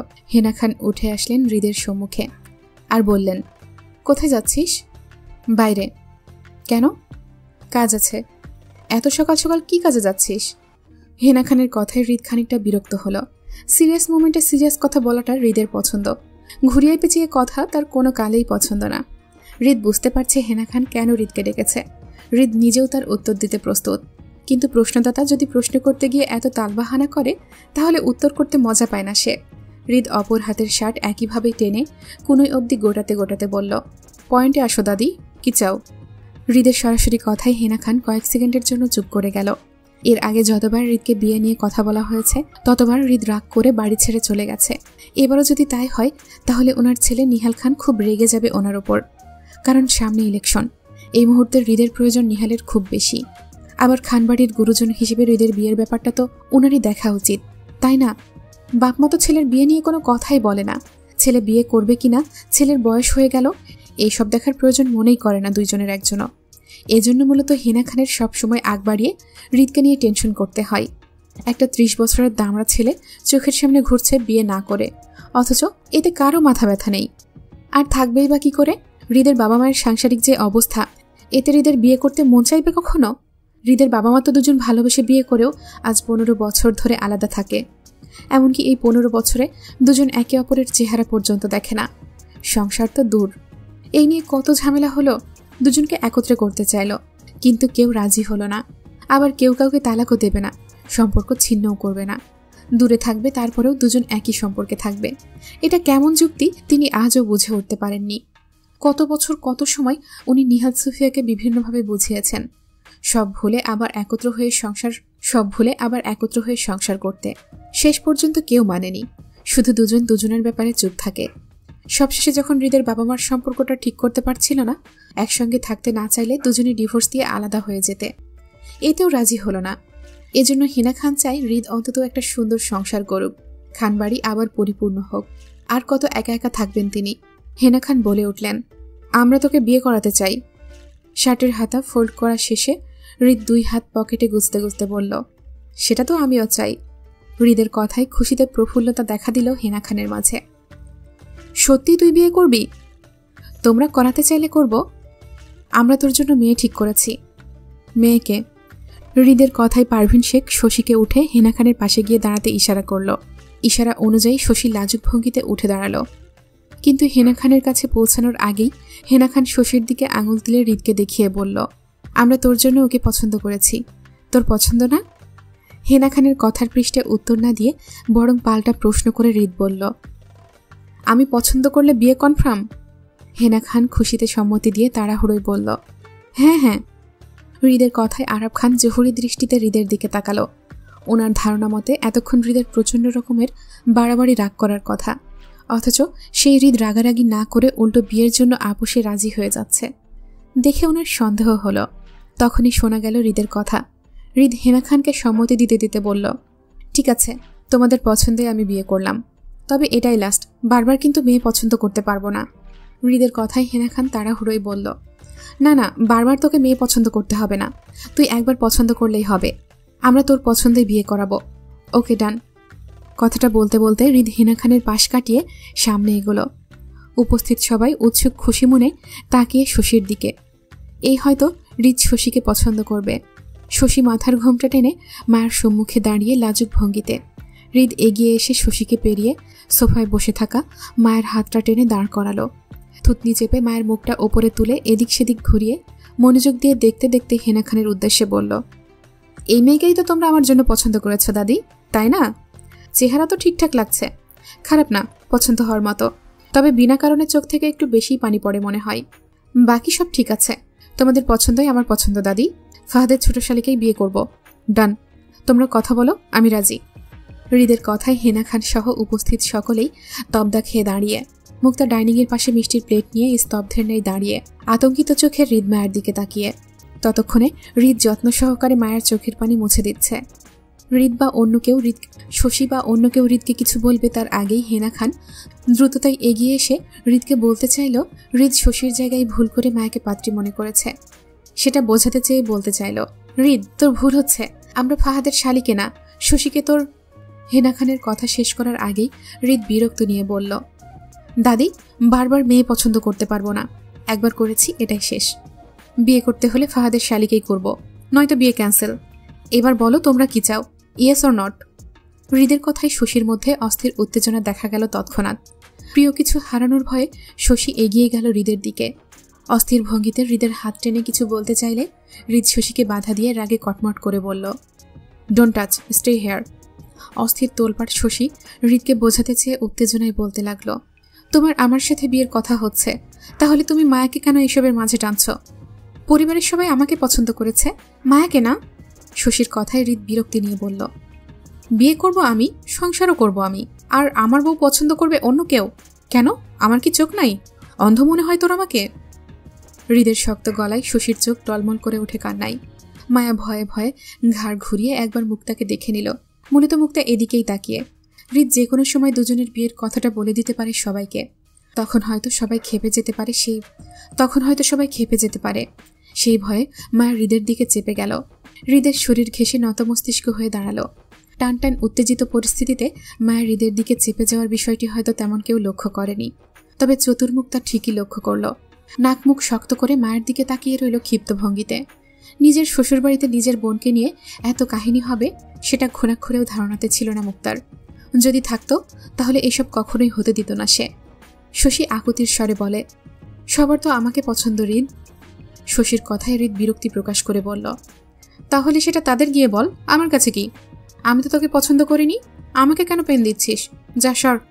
থমথমে পরিস্থিতিতে সকলেই স্তব্ধ, হতবাক হয়ে হৃদের দিকে তাকিয়ে।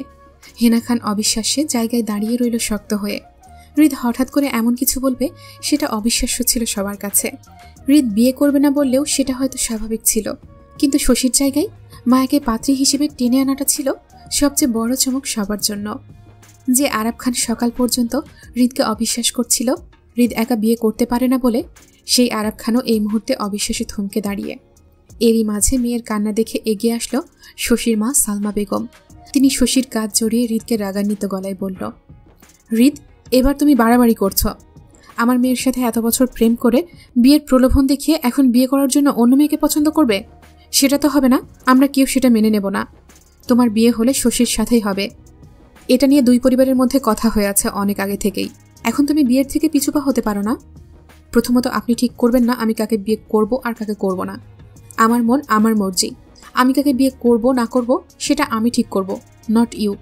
দ্বিতীয়ত আপনার সস্তা মেয়েকে নিয়ে সাইড হন। I am not interested. হৃদ, এবার কিন্তু তুমি বেয়াদবি করছ। আমি তোমার খালা হই।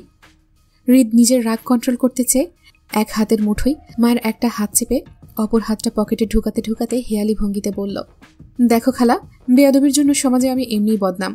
নতুন করে আর কিছু গায়ে লাগে না। তারপরেও তোমাকে বলছি, আমাকে জোরাজুরি তো আমার বাপ মাও করে না। সেক্ষেত্রে তুমি খালা হও, মানে মার বোন। তাই বলছি আমার থেকে দূরে থাকো, নয়তো আমি বেয়াদবি করতে বসলে তুমিও কিন্তু পারবা না খালা। হৃদের কথায় তেলে বেগুনে জ্বলে ওঠার মতো ফুস করে উঠল সালমা বেগম। হৃদকে মায়ের হাত চেপে ধরতে দেখে ওনার রাগে যেন ঘি পড়ল। তিনি রাগের বশবর্তী হয়ে হৃদের পেছনে মায়াকে দেখে হৃদকে উদ্দেশ্য করে বলল, এই মেয়ের সাথে কি চলে তোমার? ছোটলোক ঘরের মেয়েরা টাকা চেনে, সেজন্য তোমার মতো বড়লোক ছেলেদের ফাঁসাতে চাইছে। যেমন করে ফাহাদকে ফাঁসিয়ে বিয়ে করেছে ওর বোন। তুমি ভুল করছো হৃদ, এইসব মেয়েদের থেকে বেরিয়ে আসো, এখনো সময় আছে। সালমা বেগমের কথায় মুহূর্তেই মায়ের সকলের দৃষ্টির কেন্দ্রবিন্দু হয়ে উঠল। মুহূর্তেই সকলেই তাকালো হৃদের পেছনে আশ্রয় নেওয়া মায়ের দিকে। মুক্তার আগে কটমট করে উঠল সালমা বেগমের কথায়, কিন্তু শ্বশুরবাড়ি হওয়ায় দাঁত কামড়ে রাগ কন্ট্রোল করতে চাইল। তীব্র অপমানের কথাগুলো বেশ আত্মসম্মানে লেগেছে মুক্তার। সে পারছে না রাগে ট্রেতে রাখা সবকিছু নাস্তা উল্টে ফেলে মায়াকে নিয়ে এখান থেকে চলে যেতে। একঘর মানুষের সামনে হৃদের ওইভাবে শশীর জায়গায় মায়াকে পছন্দ করাটা মোটেও ভালো লাগেনি মুক্তার। দ্বিতীয়ত মায়া এখনো হৃদের পাশে চুপচাপ দাঁড়িয়ে আছে বলেই সালমা বেগম মুক্তার পরিবারকে অকারণে টেনে অপমান করছে।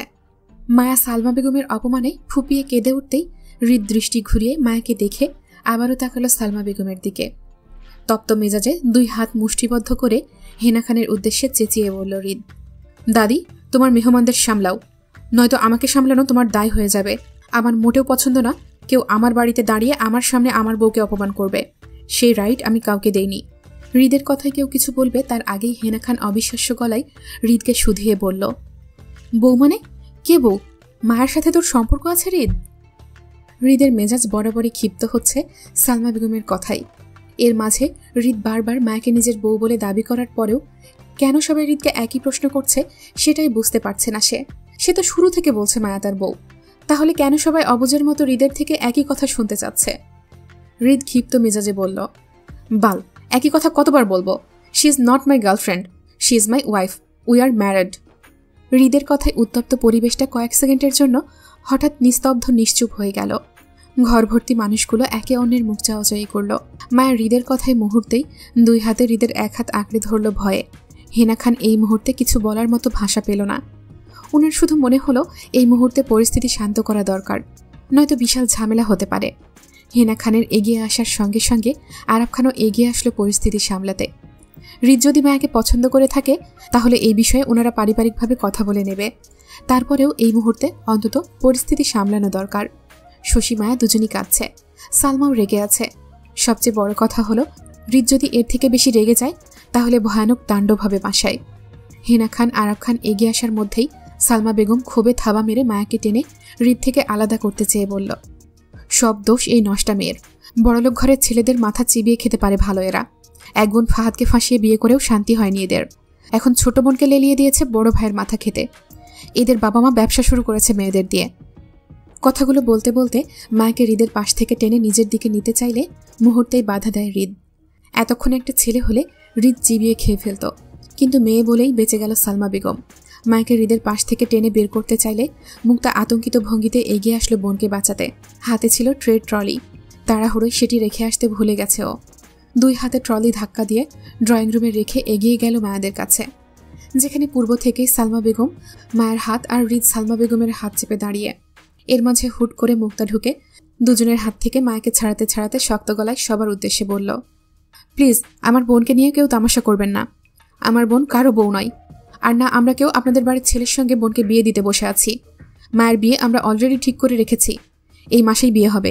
দয়া করে কেউ আমার বোনকে নিয়ে নোংরামিতে জড়াবেন না প্লিজ। মুক্তার কথায় হৃদের উত্তপ্ত মেজাজ খিচে গেল রাগে। শরীরে রক্ত টকবক করল ক্ষোভে। এই মুহূর্তে সবগুলো মেয়ে না হয়ে ছেলে হলে এতক্ষণে হৃদের হাত উঠে যেত, রক্তারক্তির এক ধাপ পার করত হিংস্রতায়। তারপরেও হৃদ কিছু করবে বা বলবে তার আগেই সালমা বেগমের পরপর মুক্তা ঢুকে গেল মাঝে। কিন্তু হিংস্রত্ব হৃদ তখনও এক হাতে মায়ের হাত শক্ত করে চেপে। সালমা বেগম মুক্তার কথা শুনে মায়ের হাত ছেড়ে দিতে দিতে মুক্তাকে অপমান করে বলল, তাহলে বলতেই হবে তোমরা ডিগ্রি করে রেখেছ ছেলে পটাতে। তোমার বোনের বিয়ে ঠিক হওয়ার পরও আমাদের বাড়ির ছেলের সাথে নোংরামিতে জড়িয়ে পড়েছে। এসব আপদ আর খানবাড়িতে ঢুকাবে না তুমি কখনোই। অতিরিক্ত রাগে হৃদের গা কাঁপছে ক্ষণে ক্ষণে, হাতের রগ ফুলে কপালে শিরা পর্যন্ত দপদপ করছে কন্ট্রোল করতে না পেরে। মুক্তার নিজেরও রাগে কষ্টে চোখে পানি চলে আসে মায়াকে জড়িয়ে ওর পরিবারকে এত অপমান করায়। মুক্তা রাগে আরও কিছু বলতে গিয়েও বলল না, দাঁত কামড়ে শুধু এখান থেকে মায়াকে নিয়ে যেতে চাইল। অথচ মায়া তখনও ফুপিয়ে ফুপিয়ে কাঁদছে সালমা বেগমের কথা শুনে। মায়ের হাতটাও লাল হয়ে উঠেছে হৃদের হাতের মুঠোয় পিষে। মুক্তা সালমা বেগমকে এড়িয়ে মায়ের অপর খালি হাতটা টেনে নিজের সঙ্গে নিয়ে যেতে চেয়ে রাগান্বিত গলায় বলল, তুই আমার সঙ্গে আয় মায়া। বলেই মুক্তা মায়ের হাতটা টেনে নিজের সাথে নিয়ে যেতে চাইলে পারল না। হঠাৎ হাতে টান পড়ল। বাধা পেয়ে মুক্তা রাগান্বিত অশ্রু ভেজা চোখে পেছনে তাকাতেই দেখল মায়ের এক হাত তখনও মুঠোয় চেপে হৃদ দাঁড়িয়ে আছে। সেজন্যই বাধা পাচ্ছে। মায়ের কাঁদতে কাঁদতে হেঁচকে উঠে গেছে ততক্ষণে। কিন্তু হৃদকে এই মুহূর্তে বলতে পারছে না হাতটা ছেড়ে দিতে, কারণ হৃদের রাগের ঠাহর মায়ের নিজের হাতে করতে পারছে। দ্বিতীয়ত মায়া চাই এই পরিস্থিতিটা মায়া হৃদের পাশে দাঁড়িয়েই ভালো মন্দ দুজন একত্রে ফেস করুক। সেজন্য মায়া কাঁদতে কাঁদতে মুক্তাকে কোনো রকমে বলতে চাইল, আমি যাব না আপু, আমি। মায়া বাকি কথা শেষ করার আগেই ঠাস করে শব্দ হলো। ড্রয়িং রুম ভরপুর মেহমানদের সামনে মুক্তা মায়াকে ঠাস করে থাপ্পড় মারতেই মায়া তাল সামলাতে না পেরে মুখ থুবড়ে পড়ল হৃদের পায়ের ওপর। একখানা হাত তখনও হৃদ শক্ত করে চেপে, মায়ের অপর হাত হৃদের পা আঁকড়ে। ফ্লোরে বসে তীব্র অপমানে হু হু করে কেঁদে উঠল তক্ষণি হৃদের পা জড়িয়ে। অথচ হৃদ জায়গা থেকে নড়ল না আর না মায়াকে টেনে তুলল। হেনা খান, জুই ও ফাহাদের মা আহাজারি করে তৎক্ষণাৎ এগিয়ে আসলো মায়াকে ধরতে। রাগান্বিত হৃদের রাগের 16 কলা পূর্ণ হলো মুক্তার মায়াকে থাপ্পড় মারার সঙ্গে সঙ্গে। হেনা খান আহাজারি করে মায়াকে ধরার আগেই দ্বিতীয়বারের মতো ঠাস করে শব্দ হলো। এতে পুরো ঘর থমকে গেল শশীকে ফ্লোরের ওপর লুটিয়ে পড়তে দেখে। হৃদের শক্তপোক্ত হাতের কঠিন থাপ্পড়ে শশীর মাথা ঘুরে উঠল তক্ষণি।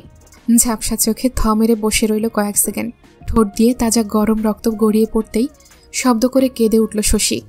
সালমা বেগম মেয়ের অবস্থা দেখে তৎক্ষণাৎ চিৎকার করে জাপটে জড়িয়ে ধরল শশীকে। ততক্ষণে পারভিন শেখ আর হেনা খান থমকে দাঁড়িয়ে গেলেও জুই মায়াকে টেনে তুলল নিজের কাছে। সালমা বেগম বা অন্য কেউ হৃদকে কিছু বলবে তার আগেই হৃদের হিংস্রতা প্রকাশ পেল ভাঙচুরে। হৃদ রাগে হিতাহিত অজ্ঞ হয়ে তৎক্ষণাৎ লাথি মেরে উল্টে ফেলল মুক্তার রাখা ট্রে ট্রলিটি। তারপর মুহূর্তেই 2 হাত মুষ্টিবদ্ধ করে গলা ফাটিয়ে গর্জনে চিৎকার করে ডাকল ফাহাদকে, ফাহাদ, ফাহাদ, ফাহাদ। হৃদের চিৎকার উত্তাপে ঝঙ্কার তুলল খানবাড়ির দেয়ালে দেয়ালে। প্রতিটি জিনিস যেন হৃদের চিৎকারের শব্দে কম্পিত হল। উপস্থিত সবাই ভয়ার্ত মুখে থ মেরে দাঁড়িয়ে আছে। ফাহাদ হৃদের গর্জনের চিৎকারে বাহিরে থেকে উত্তেজনায় দৌড়ে আসলো ড্রয়িং রুমে। ফাহাদের পেছন পেছন আয়ন, রাদীপ, আসিফ, নিহাল খানও দৌড়ে আসলো উত্তেজনায়। ফাহাদ ড্রয়িং রুমে উপস্থিত মানুষের ভিড় দেখে ভয়ার্ত মুখে দৌড়ে গেল হৃদের দিকে। কি হয়েছে জানতে চেয়ে বলল, কি হয়েছে ভাই, ডেকেছ? ফাহাদের কথা শেষ করার আগেই হৃদ ধাবা বসালো ফাহাদের শার্টের কলারে। 2 হাতে ফাহাদের কলার চেপে হৃদের মুখোমুখি টেনে হিংস্রতা প্রকাশ করে রাগে রি রি করে দাঁতে দাঁত পিষে বলল, তোর বউরে সামলা ফাহাদ, নয়তো আমাকে সামলানো তোর দায় হয়ে যাবে। হৃদের হিংস্রত্বে আয়ন, রাদীপ এগিয়ে আসলো হৃদকে বাধা দিয়ে। 2 পাশ থেকে দুজন হৃদকে আঁকড়ে ফাহাদকে ছাড়ানোর চেষ্টা করে রাদীপ উত্তেজিত ভঙ্গিতে বলল, ভাই, ভাই, কি হয়েছে তোমার? প্লিজ শান্ত হও তুমি। বাবা, এদিকে আসো তুমি, ভাইয়াকে বোঝাও। নিহাল খান তখনও জায়গায় দাঁড়িয়ে। মূলত তিনি বুঝতে পারছেন এখানে কিছু একটা হয়েছে, যার জন্য হৃদ এতটা হাইপার হয়ে গেছে। তিনি হৃদকে না থামিয়ে জায়গায় দাঁড়িয়ে রইল। পরিস্থিতি জানতে আরব খানের দিকে তাকালে তখনই শোনা গেল ফাহাদের ভয়ের জড়সড় কণ্ঠ। হৃদকে বলল, কি হয়েছে ভাই, আমাকে বলো। মুক্তা বেয়াদবি করেছে কোনো? আয়ন, রাদীপ দুজনই হৃদের থেকে ফাহাদকে আলাদা করল, নয়তো দেখা গেল অকারণে হৃদের রাগের শিকার হয়ে যাবে ফাহাদ। হৃদ গর্জে উঠে আবারও বলল, আমার সামনে দাঁড়িয়ে আমার বউকে মারার সাহস তোর বউকে কে দিয়েছে? হেনা খান হৃদকে শান্ত করতে বোঝানোর উদ্দেশ্যে বলল, হৃদ, ওরা দুজন বোন হয়, মুক্তা মায়াকে মারতেই পারে এত। হেনা খানের কথা শেষ করার আগেই হৃদ আবারও গর্জে বলল, বোন হবে নিজের বাড়িতে, আমার বাড়িতে সে শুধুই আমার বউ, অন্য কারো বোন নয়। আমার সামনে আমার বউকে থাপ্পড় দেওয়া মানে সেই থাপ্পড় আমার বউকে নয়, আমাকে মেরেছে। আমি আমার বিয়ের জন্য কাউকে কৈফিয়ত দিতে আসিনি, আর না সম্মতি নিতে চাইছিলাম। আমার বিয়ে নিয়ে কারো ইন্টারফিয়ারেন্স আমি সহ্য করব না। এটাই লাস্টবার দাদি। এরপর কাউকে আমার বউ কিংবা আমার সম্পর্কের দিকে আঙুল তুলতে দেখলে আমি কাউকে ছাড় দেব না দাদি। আর সেটা তুমি তোমার আত্মীয়দের বোঝাও। যদি বিষয়টা আমার বোঝাতে হয় তাহলে কিন্তু খুব খারাপ হয়ে যাবে দাদি। হৃদের উত্তাপ রাগে রিডি করছে। নিহাল খান সম্পূর্ণ বিষয়টি বুঝতে পেরে হৃদের উদ্দেশ্যে গম্ভীর গলায় বলল, হৃদ শান্ত হও, আমি দেখছি বিষয়টা, তুমি যাও। পর মুহূর্তেই নিহাল খান ফাহাদের মাকে উদ্দেশ্য করে একই গম্ভীর গলায় বলল, পারভিন, তোর ছেলের বউকে ঘরে নিয়ে যা, মেয়েটা কাঁদছে, ওকে ফ্রেশ করা। সেজুতি, তুমি হৃদের বউকে নিয়ে ঘরে যাও। আম্মু, তুমি সালমা আর ওর মেয়েকে নিয়ে ওদের ঘরে যাও। বাকিরা সবাই আপনারা যার যার ঘরে চলে যান। এই বিষয়টা আপাতত এখানেই শেষ। আমি আমার ছেলের বিয়ের সম্পর্কে আরও আগে থেকেই জানতাম। আমাদের পারিবারিক ম্যাটার ছিল বলে সবার সামনে আমি এই বিষয়ে কথা বলতে চাইনি, কিন্তু এর মানে এই না যে আপনারা আমার ছেলে বা ছেলের বউয়ের দিকে আঙুল তুলবেন। সেই রাইট আমি কাউকে দেইনি। আমার ছেলের বউ এখন খানবাড়ির ইজ্জত, আর আমাদের বাড়ির ইজ্জতে আঘাত হানলে আমি নিহাল খান অবশ্যই চুপ করে থাকব না। আপনারা এখন যার যার রুমে যান প্লিজ। নিহাল খানের কথায় সালমা বেগম কিছু বলতে চাইলে নিহাল খান হাত তুলে থামিয়ে দেন মুহূর্তেই। তার মানে তিনি এই মুহূর্তে কোনো কথা শুনতে ইচ্ছুক নন। ড্রয়িং রুমের সবাই যে যার রুমের দিকে যেতে লাগলো। তার আগেই হৃদ রেগে মেগে খানবাড়ির ড্রয়িং রুম ত্যাগ করলো বাহিরের দিকে যেতে যেতে। হৃদের পেছন পেছন আয়ন, রাদীপ, আসিফ দৌড়ালো। ফাহাদ বোকার মতো মুক্তার দিকে তাকিয়ে। মুক্তা কাঁদতে কাঁদতে চোখ মুখ লাল করে ফেলেছে ততক্ষণে। মুক্তাকে নিয়ে ফাহাদের মা রুমের দিকে যেতে চাইলে ফাহাদও ওদের পেছনে গেল। মুহূর্তের মাঝেই পুরো ড্রয়িং রুম খালি হয়ে গেল। নিহাল খান ঘড়িতে সময় দেখে নিল এক পলক। সকাল 10:27। 11টার ভেতরে আলোচনা সভায় উপস্থিত থাকতে হবে ওনার হৃদকে নিয়ে। গম্ভীর নিহাল খান ভারী নিঃশ্বাস ফেলে তিনিও বাইরের দিকে হাঁটল। গাড়িতে উঠতে উঠতে আসিফকে কল দিয়ে বলল, হৃদকে বলো 11টার ভেতরে সভায় উপস্থিত থাকতে। আসিফ। আসিফের তৎক্ষণাৎ উত্তর আসলো, জি স্যার, ভাই আসবেন। ওকে। দীর্ঘ সময়ের কান্নার দরুন চোখ ফুলে উঠেছে মুক্তার। রক্তিম চেহারায় ফোন কানে চেপে বসে বিছানায়, ফাহাদ পাশেই বসা নিরুপায় হয়ে। বউকে সান্ত্বনা দেওয়ার ভাষা তার এই মুহূর্তে নেই। মুক্তার অঝরে কান্না একটা সময় ফুপানোতে পৌঁছালো। তারপরও বারবার কল মিলালো আরিফকে। রাগ, অপমান, কষ্ট সংমিশ্রণে যখন তুঙ্গে, তখনই ওপাশ থেকে কল রিসিভ করলো আরিফ। হ্যালো বলার আগেই মুক্তার অঝরে কান্নার শব্দে উত্তেজিত হলো আরিফ। অস্থিরের ন্যায় জানতে চাইল কিছু হয়েছে কিনা। আপনজনের গলা শুনতে পেয়ে মুক্তা আরও ফুঁপাতে লাগলো। অস্থির আরিফ বারবার জানতে চাইল, কি হয়েছে তোর, এভাবে কাঁদছিস কেন? আমাকে বল, ফাহাদ কিছু বলেছে তোকে? মুক্তার অঝরে কান্নার দরুন কথাটা আটকে আসলো ফুপানোতে। ফুপাতে ফুপাতে বলল, ভাই ভাই। সারাদিন পর মাত্রই বাসায় ফিরেছিল আরিফ। গরমে ঘরমার্ত শরীরে বসার ঘরে ফ্যান চালিয়ে সবে সোফায় বসেছিল সে। হাতে তখনও নিজের পাসপোর্টের সাথে আরও বেশ কিছু ডকুমেন্টস চাপা। এর মাঝেই মুক্তার ফোন পেয়ে অস্থির উত্তেজিত হলো আরিফ বোনের কান্নায়। হাতের কাগজগুলো সেভাবেই এলোমেলো সোফার টেবিলে রেখে তৎক্ষণাৎ উঠে দাঁড়ালো অস্থির ভঙ্গিতে। মুক্তার ভাই ভাই বলে কান্নার ফুপানোতে। বাসার চাবি পুনরায় মুঠোয় নিতে নিতে উত্তেজিত ভঙ্গিতে মুক্তাকে শুধিয়ে আরিফ বলল, কি হয়েছে তোর, এভাবে কাঁদছিস কেন? ওই বাড়ির মানুষ তোকে কিছু বলেছে মুক্তা? তোর শ্বশুর বাড়ি বা অন্য কেউ? ফাহাদ তোর গায়ে হাত তুলেছে? না ভাই। তাহলে এইভাবে কাঁদছিস কেন? কি হয়েছে আমাকে বল। আরিফের ভরসা পেয়ে মুক্তা ফুপাতে ফুপাতে বলল, ভাই ভাই মায়া বিয়ে করে ফেলেছে আমার ভাসুরের সাথে। কথাটা বলেই মুক্তা আবারও ফুপাতে লাগলো অঝোর কান্নায়। অথচ মুক্তার মুখে মায়ের বিয়ের সংবাদ শুনে আরিফের মাঝে তেমন কোনোই প্রতিক্রিয়া দেখা গেল না। বরং এতক্ষণ মুক্তাকে নিয়ে যে অস্থিরতা আর ভয় আরিফের মাঝে ছিল, সেটা এক মুহূর্তেই গায়েব হয়ে গেল। আরিফ মুক্তার কথা শুনে পুনরায় জায়গায় বসে পড়ল। দীর্ঘশ্বাস গোপন করে শান্ত হলো। ছোট করে উত্তর দিয়ে বলল, ও। আরিফের শান্ত কণ্ঠ আর উদাসীন উত্তরে উত্তেজনা বাড়ল মুক্তার মাঝে। এত বড় সংবাদ শোনার পর মুক্তার মতোই আরিফের মাঝেও একই উত্তেজনা আর অস্থিরতা দেখা যাওয়ার কথা। অথচ সেই জায়গায় আরিফ নিরুত্তর শান্ত। মুক্তা অস্থির ভঙ্গিতে বলল, তুমি ও বলছো ভাইয়া? মায়া এত বড় কাজটা করলো আর তুমি শান্ত? তুমি জানো আমার শ্বশুরবাড়িতে এই মুহূর্তে কি ঝড় বয়ে গেছে? কত কিছু শুনতে হয়েছে আমাকে। আমার খালা শাশুড়ি বলে আমার বাবা নাকি মেয়ে দিয়ে ব্যবসা করে, এজন্য প্রথমে আমি, তারপর মায়াকে লেলিয়ে দিয়েছে আমার ভাসুরের পেছনে বড়লোক ছেলেকে পটাতে। আমরা ছোট লোক, ছোট জাতের মানুষ, টাকা পয়সা দেখি নাই, সেজন্য বড়লোক ছেলেদের পটিয়ে বেড়াই। তুমি মনে হয় শুনেছ আমার খালা শাশুড়ির মেয়ে শশিয়াপুর সাথে হৃদ ভাইয়ের ছোট থেকে বিয়ে ঠিক করা ছিল। আজ পারিবারিকভাবে ওনাদের বিয়ের ডেট ফিক্সড হওয়ার কথা উঠলে হৃদ ভাই মায়ের সঙ্গে ওনার বিয়ের কথাটা সবাইকে জানায়। এরপর থেকেই বাড়িতে ঝামেলা হচ্ছে।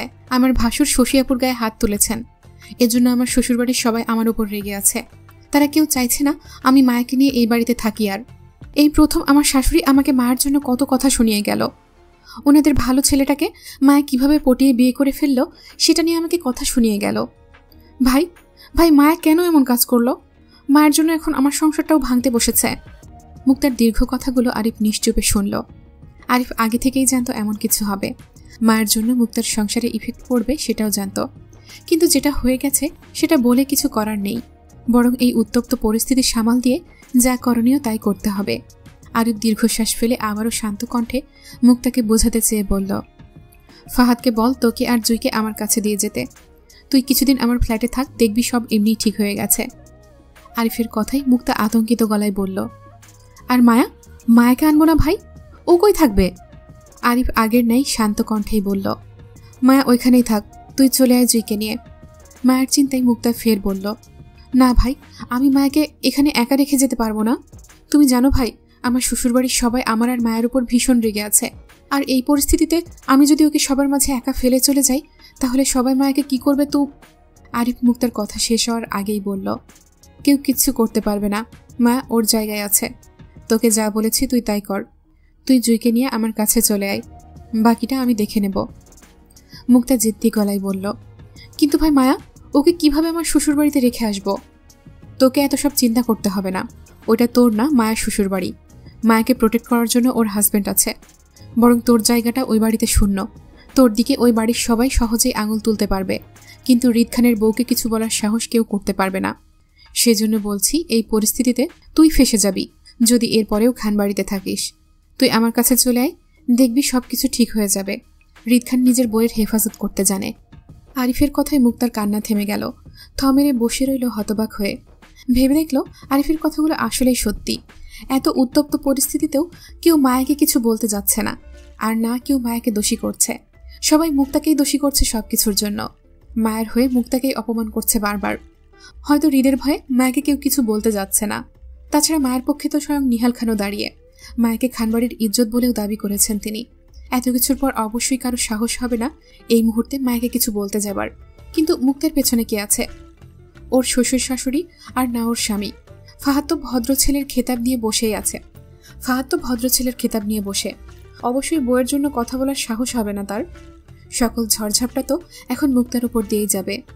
কিন্তু তাই বলে মুক্তা নিজের বোনকে এভাবে সকলের মাঝে একা ছেড়ে দিতে পারে না অন্যের ভরসায়। সবার সামনে সাহস না থাকলেও সবার অগোচরে মায়ের ক্ষতি করতে চাইবে না, এরও বা কি গ্যারান্টি আছে?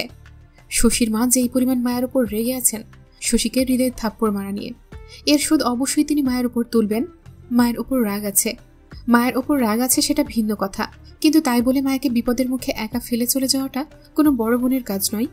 মুক্তা যাবে না মায়াকে একা ফেলে, যত যা কিছু হবার হোক। তারপরেও মুক্তা মায়াকে ফেলে যাবে না বলে মনস্থির করল। আর এতে করে মুক্তা নিজেকেই বিপদের মুখে ফেলল। মূলত মুক্তা আরিফের কথার যথার্থ অর্থই বুঝেনি। মায়া যে একা সকলের মাঝে রয়েছে সে চিন্তা হৃদ খানের মাথায়ও আছে। সে নিশ্চয়ই নিজের বইয়ের হেফাজত করবে যে কোনো মূল্যে। অথচ মুক্তা আরিফের কথাটা উল্টো বুঝল। মায়ের টেনশনে সেও খানবাড়িতে থেকে গেল, বরং আরিফের সঙ্গে রাগারাগি করে বসল নিজের মনের সন্দেহ পোষণ করে। আরিফকে শক্ত গলায় প্রশ্ন করে বলল, তুমি কি মায়ের বিয়েটা আগে থেকে জানতে ভাই? মুক্তার কথায় আরিফ কিছুটা সময় নিয়ে নিশ্চুপ থেকে উত্তর দিল, জানতাম। বসা থেকে চেঁচালো মুক্তা, কি? তুমি এত বড় কথাটা জানার পরেও আমাদের কাউকে জানাওনি ভাই? এই জন্যই মায়ের সাথে নাহিদের বিয়েটা তুমি ভেঙে দিতে চাইছিলে? কবে থেকে জানো তুমি এসব? 3 মাস হবে। এর মানে তুমি মায়াকে সাহায্য করেছো আমার ভাসুরের সাথে বিয়ে? মুক্তার কথা শেষ করার আগেই আরিফ ধমকে উঠে বলল, বাজে কথা বলবি না মুক্তা, আমি এসব কিছুই জানতাম না। আমি বিয়ের ব্যাপারটা শুনেছি, সেটা 3 মাস হয়েছে। আমি কাউকে সাহস করে বলিনি, আমি কাউকে সাহায্য করিনি। মুক্তা নিজের রাগ প্রকাশ করে বলল, সাহায্য না করলে তুমি 3 মাস ধরে এত বড় কথাটা আমাদের থেকে লুকিয়ে রেখেছো কেন? অন্তত আমাদের ঘরে জানাতে পারতে বিষয়টা। তাহলে আব্বা চাচা তারা হয়তো চেয়ারম্যান পরিবারের সাথে কথা দিয়ে রাখতো না। তুমি জানো আব্বা কতটা ওয়াদার মানুষ, কথার খেলাপ তিনি পছন্দ করে না। আমি এক্ষুনি ফোন করে সবাইকে সবটা বলে দেব। আমি মায়ের এই বিয়ে মানি না। মুক্তার কথায় অস্থির উত্তেজনা দেখালো আরিফের মাঝে। আরিফ অধৈর্যের ন্যায় মুক্তাকে বলল, খবরদার মুক্তা, কাউকে কিছু বলতে যাবি না তুই। আপাতত তোর শ্বশুরবাড়ির পরিস্থিতি ঠান্ডা হোক, তারপর আমি বাড়িতে কথা বলবো। 2 দিন পর আমি বাড়িতে যাব, তখন আব্বা আর চাচার সাথে এই নিয়ে কথা বলবো। নিহাল আঙ্কেলের কল এসেছিল আমার কাছে একটু আগে। তিনি আমাদের বাড়িতে যেতে চাচ্ছেন আব্বার সাথে কথা বলতে। আমি ওনার কাছে 1 সপ্তাহ সময় চেয়েছি বাড়ির সবাইকে বোঝানোর জন্য। তাই আমার বাড়িতে যাওয়ার আগে তুই কাউকে ফোন দিয়ে কিছু জানাস না প্লিজ। আব্বা হাড়ের রুগী, চাচা মাথা গরম মানুষ, দেখা যাবে বাড়িতে তাণ্ডব বয়ে গেছে। তুই আমার কথাটা রাখ মুক্তা, আপাতত কাউকে ফোন দিস না। আমাকে 2টা দিন সময় দে, আমি ঠান্ডা মাথায় সবাইকে বোঝানোর চেষ্টা করব, ভরসা রাখ। আরিফের কথায় মুক্তা রেগে মেগে কল কাটতে কাটতে বলল, আমি পারবো না, আমি এক্ষুনি ফোন করে সবাইকে বলে দেব। কথাটা বলেই মুক্তা কল কেটে দিয়ে হাতের ফোনটা ছুঁড়ে মারল দূরে। রাগে জেদে 2 হাতে মুখ ঢেকে আবারও কাঁদতে বসল। তখন রাগে আরিফকে হুমকি দিয়ে বললেও মুক্তা বাড়িতে কল দিল না, কারণ সে জানে এই মুহূর্তে কল দিলে হিতের বিপরীতে চলে যাবে পরিস্থিতি। মুক্তা যেমন মায়ের এই বিয়ে মানে না, তেমনি ওদের পরিবারের কেউ মানবে না। এই সম্পূর্ণ সময়টাতে ফাহাদ ছিল নীরব দর্শক। একদিকে বউ ও তার শ্বশুরবাড়ির মানুষ, অন্যদিকে নিজের পরিবার। ফাহাদ গুড বয় হওয়াতে হৃদের মতো নিজের বইয়ের পক্ষ টেনে কথা বলতে পারছে না, আর না অন্যায়কে ন্যায় বলতে পারছে, শুধু চুপচাপ দেখা ছাড়া। সেজন্য হয়তো আরিফ বারবার মুক্তাকে বোঝাতে চাইছিল ফাহাদ হৃদ খান নয় যে পরিবারের বিরুদ্ধে গিয়ে নিজের বইয়ের সম্মান বাঁচাবে। অন্যায় থাকা সত্ত্বেও সবাই খুব সহজেই ফাহাদের বইয়ের দিকে আঙুল তুলতে পারবে, কিন্তু অপরাধী হয়েও কেউ হৃদ খানের বইয়ের দিকে আঙুল তুলতে পারবে না। সেজন্য হৃদ খানের বউ হৃদের কাছেই হেফাজত, আর ফাহাদের বউ চলে যাক ভাইয়ের কাছে। অতি সূক্ষ্মভাবে বিষয়টা ভেবে ফাহাদ মন্ত হয়ে বসে রইল। আসলে ফাহাদ ছোট থেকেই ভদ্র, বাবা মার ন্যাওটা আর ভালো ছেলে, সেজন্য কখনো ন্যায় থাকার পরেও বইয়ের পক্ষ নিয়ে কথা বলতে পারে না, যেমন আজও পারেনি। আসলে মানুষ ঠিকই বলে, পরিবারের বেয়াদব অভদ্র ছেলেদের বইয়েরা সবসময় সম্মানে থাকে, ভালো থাকে, তাদের দিকে কেউ সহজে আঙুল তুলতে পারে না স্বামীর ভয়ে। কিন্তু দিন শেষে অশিক্ষিত ভদ্র খেতাব পাওয়া পুরুষদের বইয়েরাই থাকে। সকাল গড়িয়ে দুপুর হলো। মায়াকে নিয়ে ঘরবন্দি হয়ে বসে আছে জুই। অতিরিক্ত কান্নার ফলে চোখ মুখ ফুলে একাকার। জুই মায়ের পাশেই অপরাধীর ন্যায়। সান্ত্বনা দেওয়ার মতো ভাষা এই মুহূর্তে জুইয়ের কাছেও নেই। এমন অবস্থায় পড়বে সেটা আগে থেকেই জানত, কিন্তু তারপরেও ভয়ে আছে জুই। সকালের ঘটনার পর মুক্তাকে কোথাও দেখা যায়নি, এমনকি খানবাড়ির কাউকেই দেখা যায়নি ওদের কক্ষের আশেপাশে। তবে জুইয়ের হাতের ফোনটাই কিছুক্ষণ পর পর রাদীপ আসিফের কল আসছে বারবার। মায়ের খোঁজ নিচ্ছে তারা। এর মাঝে 2 বার আয়নেরও কল এসেছে জুইয়ের ফোনে। মায়ের পাশাপাশি জুইয়েরও খবর নিচ্ছে সে। এতে জুই ভীষণ খুশি। যাক, অবশেষে আয়নের সঙ্গে অল্প ফোনালাপ হয়েছে, এটাই অনেক। জুই আয়নের বিষয়ে ভীষণ অনুতপ্ত। অন্তত আয়ন যদি এবার জুইকে ক্ষমা করে তাহলেই অনেক। মায়া কান্না করতে করতে একটা সময় জুইয়ের কোলে মাথা এলিয়ে ঘুমিয়ে পড়ে। জুই তখন হাতের ফোনটা পাশে রেখে অনেকটা সময় নিয়ে মায়ের মাথায় হাত বুলাচ্ছিল। হঠাৎ ফোনের ভাইব্রেট শব্দে পাশে তাকাতেই দেখল স্ক্রিনে আয়নের নামটা ভাসছে। আনন্দিত মনে তাড়াহুড়োই আয়নের ফোনটি রিসিভ করে কানে দিতেই সালাম দিল জুই। আসসালামু আলাইকুম। আয়ন রয়ে শুয়ে সালামের উত্তর দিয়ে সরাসরি মায়ের কথা জানতে চেয়ে বলল, মায়া কই? জুই উত্তর দিয়ে বলল, পাশেই, কাঁদতে কাঁদতে ঘুমিয়েছে মাত্র। আয়ন স্বাভাবিকের ন্যায় পুনরায় জানতে চাইল, আপনাদের কেউ কিছু বলেছে জুই? না। মায়া খেয়েছে কিছু? না। আপনি? না। কেউ খাবার দিয়ে যায়নি আপনাদের? না। আয়ন চুপ করে গেল ইতস্ততায়। কেউ যে ওদের দুপুরের খাবার দিয়ে যাবে না এমনটা ভাবেনি আয়ন। সবাই না হোক, অন্তত হেনা খান এমন নয় যে বাড়ির অতিথিদের না খাইয়ে রাখবে। অথচ আয়নের ধারণাতেও ছিল না খান বাড়িতে রান্নাই হয়নি তখনও। আর না কেউ খেয়েছে, সবাই শশীকে নিয়ে ব্যস্ত।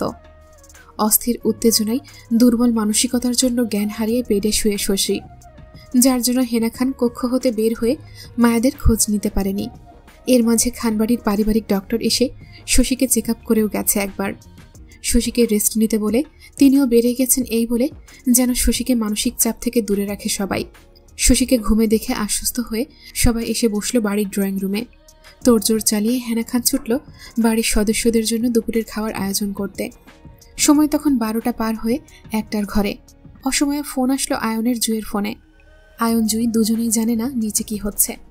আয়ন খানিকটা সময় নিয়ে চুপ থেকে জুইকে ডাকলো ঠান্ডা স্বরে, জুই। আয়নের শান্ত কণ্ঠ জুইকে অশান্ত করল। বুকের ভেতর এক মুহূর্তের জন্য তোলপাড় হলো আয়নের ভেজা লহময় স্বর। জুই টিপটিপ বুকে ছোট করে উত্তর দিল মিহি স্বরে, আমি কিছু চাইলে আপনি সেটা আমাকে দেবেন?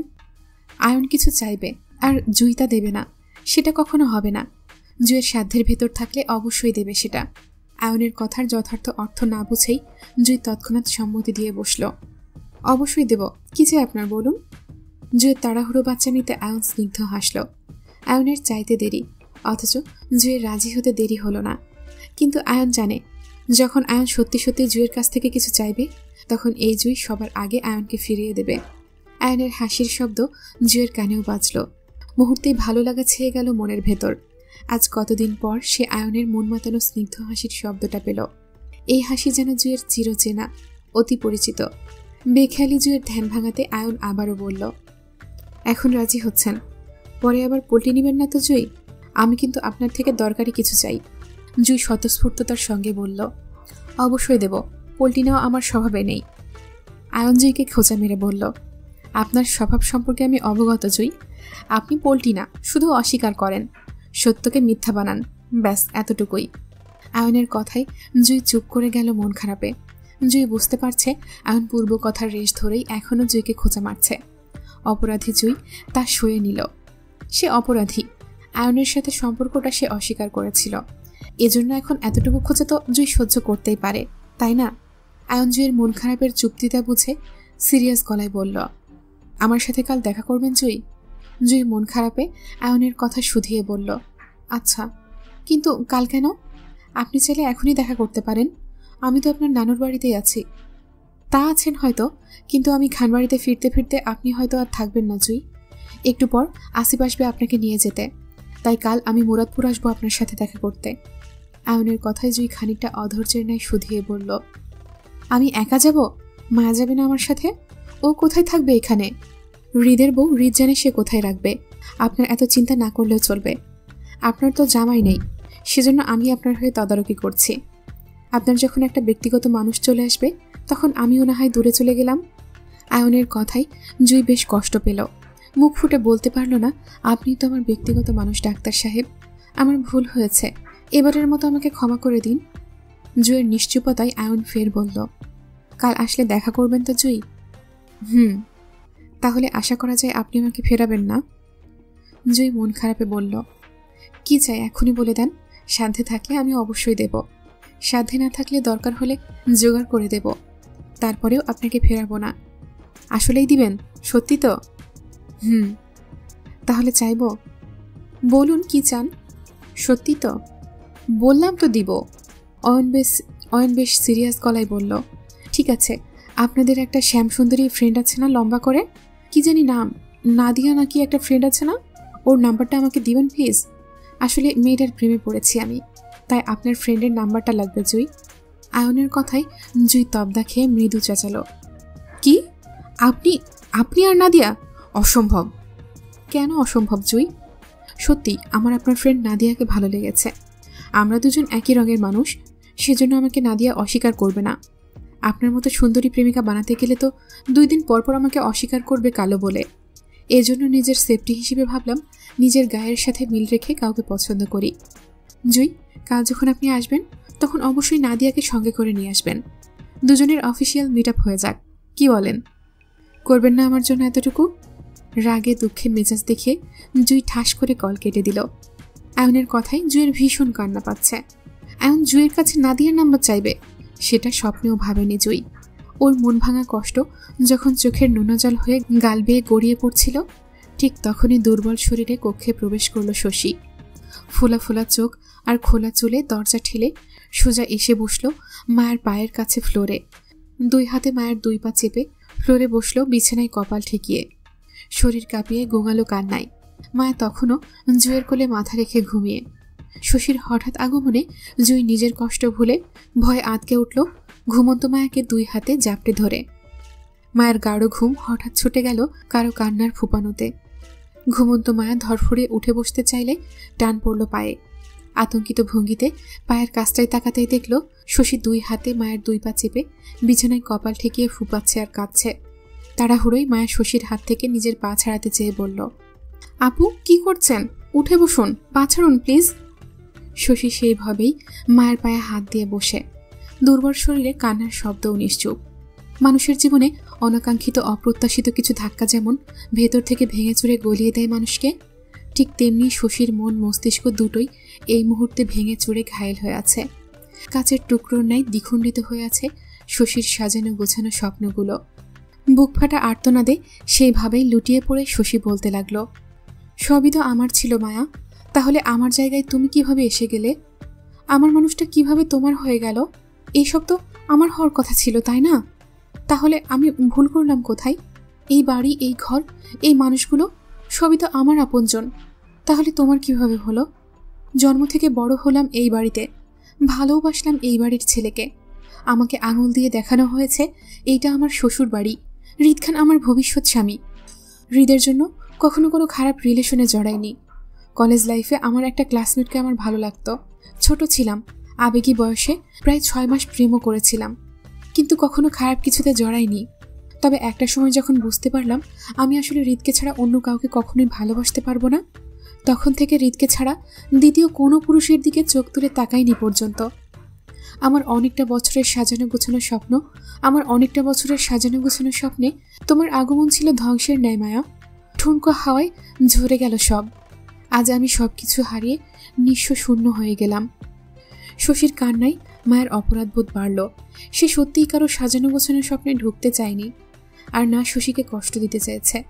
মায়া যদি বুঝতো ওর স্বামীকে খোঁজার পেছনে শশী আজকের মতো কষ্ট পাবে, তাহলে সে কখনোই হৃদের খোঁজ করত না, বরং অনেক আগেই এই সম্পর্ক থেকে পিছিয়ে যেত। মায়া নিজেও দেখেছিল হৃদের প্রতি শশীর কেয়ারনেস, কত লেবু পানি খাওয়াতো রোজ। তখন তো মায়া হৃদকে চিনতই না স্বামী রূপে। মায়ের ভীষণ মায়া হলো শশীর জন্য, কান্নাও পেল তীব্র অপরাধ বোধে।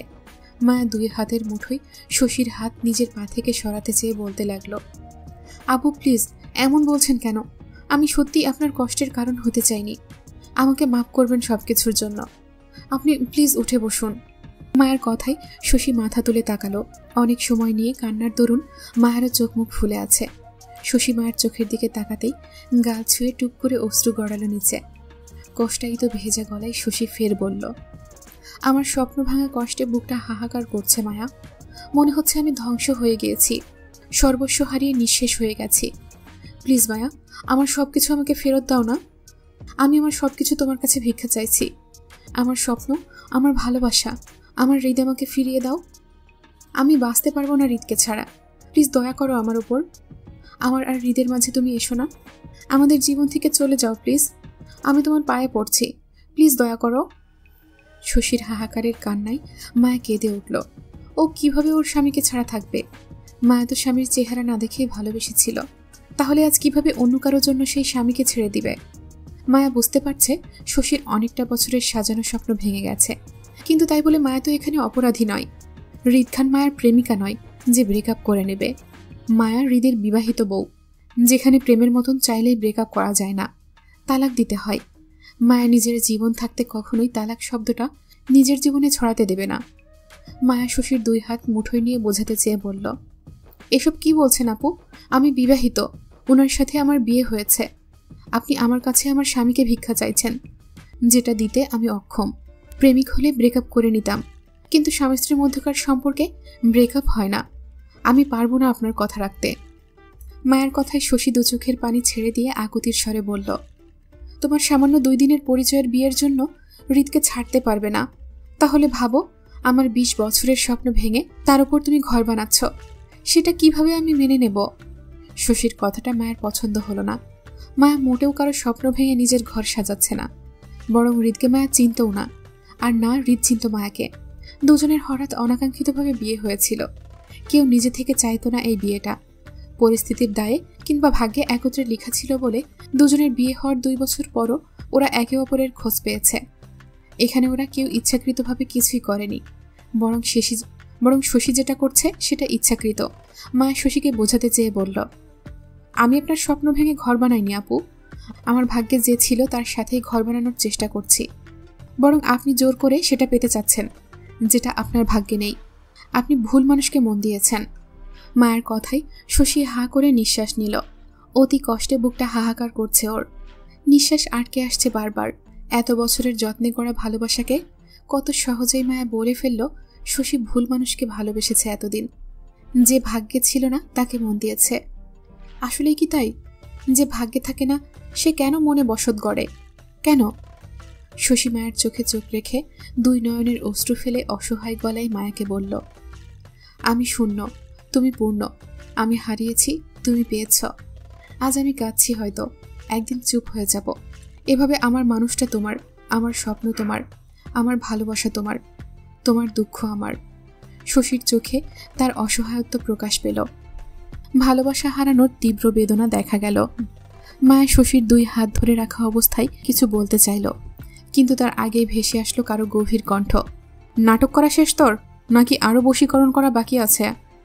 হৃদের কথায় তৎক্ষণাৎ ধরফড়িয়ে ঘুরে তাকালো জুই ও মায়া। শশীর তেমন ভাবাবেগ দেখা গেল না, বরং হৃদের কণ্ঠে ব্যর্থ হয়ে নেতিয়ে পড়ল বিছানায় কপাল ঠেকিয়ে। মায়া জুই হৃদকে দরজার সামনে দাঁড়িয়ে থাকতে দেখে খানিকটা ভয় পেল। বিশেষ করে মায়া একবার শশীর দিকে তাকাচ্ছে, তো অন্যবার ঘুরে দরজার সম্মুখে দাঁড়িয়ে থাকা হৃদের দিকে তাকাচ্ছে। অফিসিয়াল গেট আপে দাঁড়িয়ে আছে হৃদ, হয়তো সবে বাহির থেকে ফিরেছে। গায়ের কালো কোটটা বাম হাতের মুঠোয় চেপে ডান হাত পকেটে গুজে দাঁড়িয়ে শশীকে উদ্দেশ্য করে উক্ত কথাটা বলল সে। মায়া হৃদকে দেখে চুপ করে যেতেই হৃদ কক্ষের ভেতরে প্রবেশ করতে করতে হাতের কোটটা পেছনে দাঁড়িয়ে থাকা আসিফকে দিতে দিতে ফের শশীর উদ্দেশ্যে বলল হৃদ, হারায় তো তারা যারা পেয়েছিল, তোর কি ছিল যেটা হারানোর এত কষ্ট পাচ্ছিস তুই? হৃদের কথায় শশী নিরুত্তর হয়ে বিছানায় মুখ গুজে ফুপাচ্ছে। মায়া একবার শশী, অন্যবার হৃদের দিকে তাকাচ্ছে। হৃদ শশীকে উত্তর করতে না দেখে সেও আর কথা বাড়ালো না।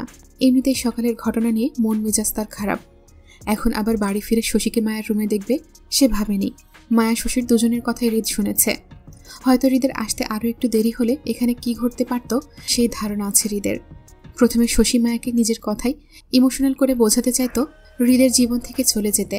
বরাবরই মায়ের কথা না শুনলে দ্বিতীয় পদক্ষেপ নিত শশী, যেটার ধারণা হয়তো মায়ের নেই। শশী মেন্টাল পেশেন্ট, সেটা জানার পরও বাড়ির সবাই কিভাবে শশীকে একা ছেড়ে দিল ওর বইয়ের ক্ষতি করতে। হৃদ শশীর ওপর নিজের মেজাজ দেখালো না। পাগলের সামনে কী বা মেজাজ দেখাবে সে? তার চেয়ে বরং বউকে নিয়ে সে চলে যাবে এই বাড়ি থেকে।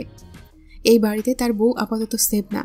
হৃদ দক্ষ হাত বাড়িয়ে তৎক্ষণাৎ মায়ের হাত টেনে বিছানা থেকে নামাতে নামাতে আসিফকে উদ্দেশ্য করে বলল, আসিফ, জুইকে ওদের বাসায় পৌঁছে দিয়াই। জি ভাই। আসিফ তৎক্ষণাৎ সম্মতি জানাতেই হৃদ মায়ের হাত চেপে চলল দরজার দিকে। হৃদের পেছন পেছন আসিফও জুইকে নিয়ে বেরিয়ে আসলো শশীকে কক্ষে রেখেই। যখন মায়াকে নিয়ে নিচে ড্রয়িং রুম পার হয়ে বেরিয়ে যাচ্ছিল, তখন সেখানে খানবাড়ির সকলেই উপস্থিত ছিল। শশীর মা সালমা বেগমও ছিলেন। তিনি রাগে ফুঁসতে থাকেন হৃদ মায়াকে নিয়ে বেরিয়ে যেতে দেখে। মুক্তা হেনা খানের সঙ্গে ছিল। সে নিজেও দেখেছে মায়াকে নিয়ে হৃদ আর আসিফের সঙ্গে জুইকে বেরিয়ে যেতে। সকালের ঘটনা পুনরায় তাজা হলো। হৃদের সামনে কেউ কিছু বলতে না পারলেও মুক্তাকে কেউ ছাড়ল না এবার যাতা শোনাতে। শেষ পর্যায়ে সালমা বেগম হাইপার হয়ে যান। শশী যখন মায়ের রুম থেকে নিচে এসে সবার সামনে আবারও অজ্ঞান হয়ে পড়ল, তখন মেয়ের অবস্থা খারাপ দেখে রাগে হিতাহিত জ্ঞান হারিয়ে তিনি তেড়ে যান মুক্তাকে মারতে। ছোট বোনকে না পেয়ে বড় বোনের ওপর ক্ষোভ প্রকাশ করতে চাইলে হেনা খান আর আরাব খান সে যাত্রায় বাধা দেয় সালমা বেগমকে। অস্থির উত্তেজিত পরিস্থিতিতে ফাহাদ যখন শশীকে কোলে নিয়ে রুমের দিকে যাচ্ছিল, হঠাৎ সালমা বেগমকে ওইভাবে মুক্তার উপর হামলে পড়তে দেখে সেও মুহূর্তেই থমকে জায়গায় দাঁড়ায়। কয়েক সেকেন্ড থমকানো অবস্থায় গেল ফাহাদের। হুঁশে ফিরেই শশীকে নিয়ে ওপরে না গিয়ে তৎক্ষণাৎ সোফায় ফেলে সেও রাগের বশে মুক্তাকে নিয়ে বেরিয়ে গেল সোজা। দোষী যারা তাদের কেউ কিছু না বলে সবাই মুক্তাকে কেন দোষ দিচ্ছে? মুক্তা কি ওর বোনকে বলেছিল যে হৃদ খানের সঙ্গে গিয়ে বিয়ে করতে? সবার মতো মুক্তাও তো আজ প্রথম শুনল মায়ের বিয়ে হয়ে গিয়েছে। তাহলে সবাই কেন মুক্তাকে হেনস্থা করছে এর জন্য? ওর কি দোষ এখানে? সাহস থাকলে গিয়ে হৃদ খান বা তার বউকে প্রশ্ন করুক কেন তারা বিয়ে করেছে। সেটা না করে সবাই ফাহাদের বউয়ের দিকে আঙুল তুলছে। ফাহাদ মুখ ফুটে কিছু বলে না বলে সবাই কি ওর ভদ্রতার সুযোগ নেবে ওর বউয়ের উপর দিয়ে? তাহলে ফাহাদ কিসের সুপুরুষ হলো যদি সে তার বউকে হেফাজত করতে না পারল? তাই ফাহাদ ঠিক করলো এই পরিবেশে আর নয়। সে আজ এই মুহূর্তে মুক্তাকে নিয়ে ঢাকায় চলে যাবে, এখানে আর নয়। হৃদ মায়াকে নিয়ে নিজের গাড়িতে উঠে বসতেই আসিফ জুইকে নিয়ে উঠল অপর গাড়িতে। পরপর দুটো গাড়ি বেরিয়ে যেতেই ফাহাদ নিজেদের গাড়ি নিয়ে বেরিয়ে গেল মুক্তাকে নিয়ে।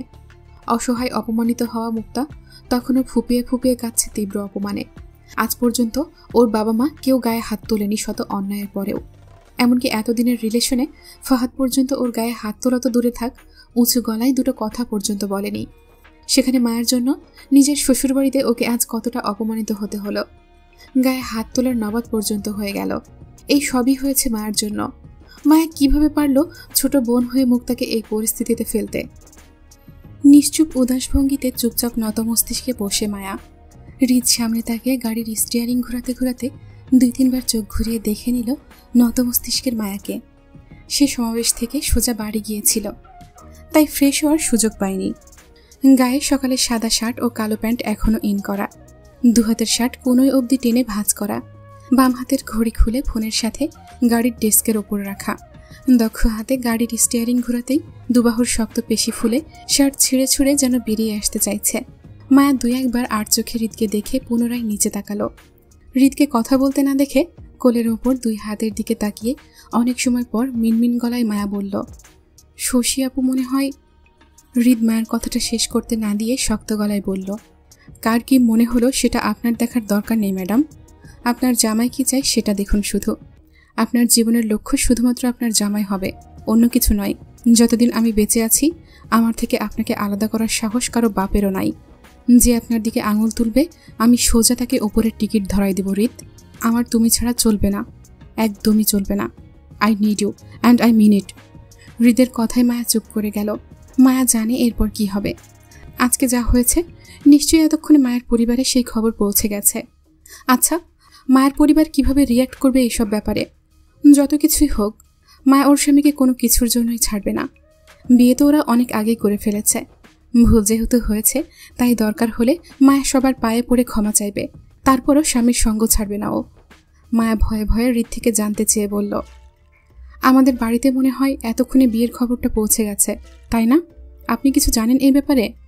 হৃদ স্টিয়ারিং ঘুরাতে ঘুরাতে বলল, খবর না পৌঁছালেও পৌঁছে যাবে দ্রুত। আমি পৌঁছাবো সেই খবর। আজ থেকে তুমি আমার সাথেই থাকবে। তোমার কলেজের ট্রান্সফার ঢাকাতে করাবো। বি রেডি, প্রস্তুত হও সব কিছুর জন্য। হৃদের ইঙ্গিতমূলক কথায় মায়া আটকে উঠল।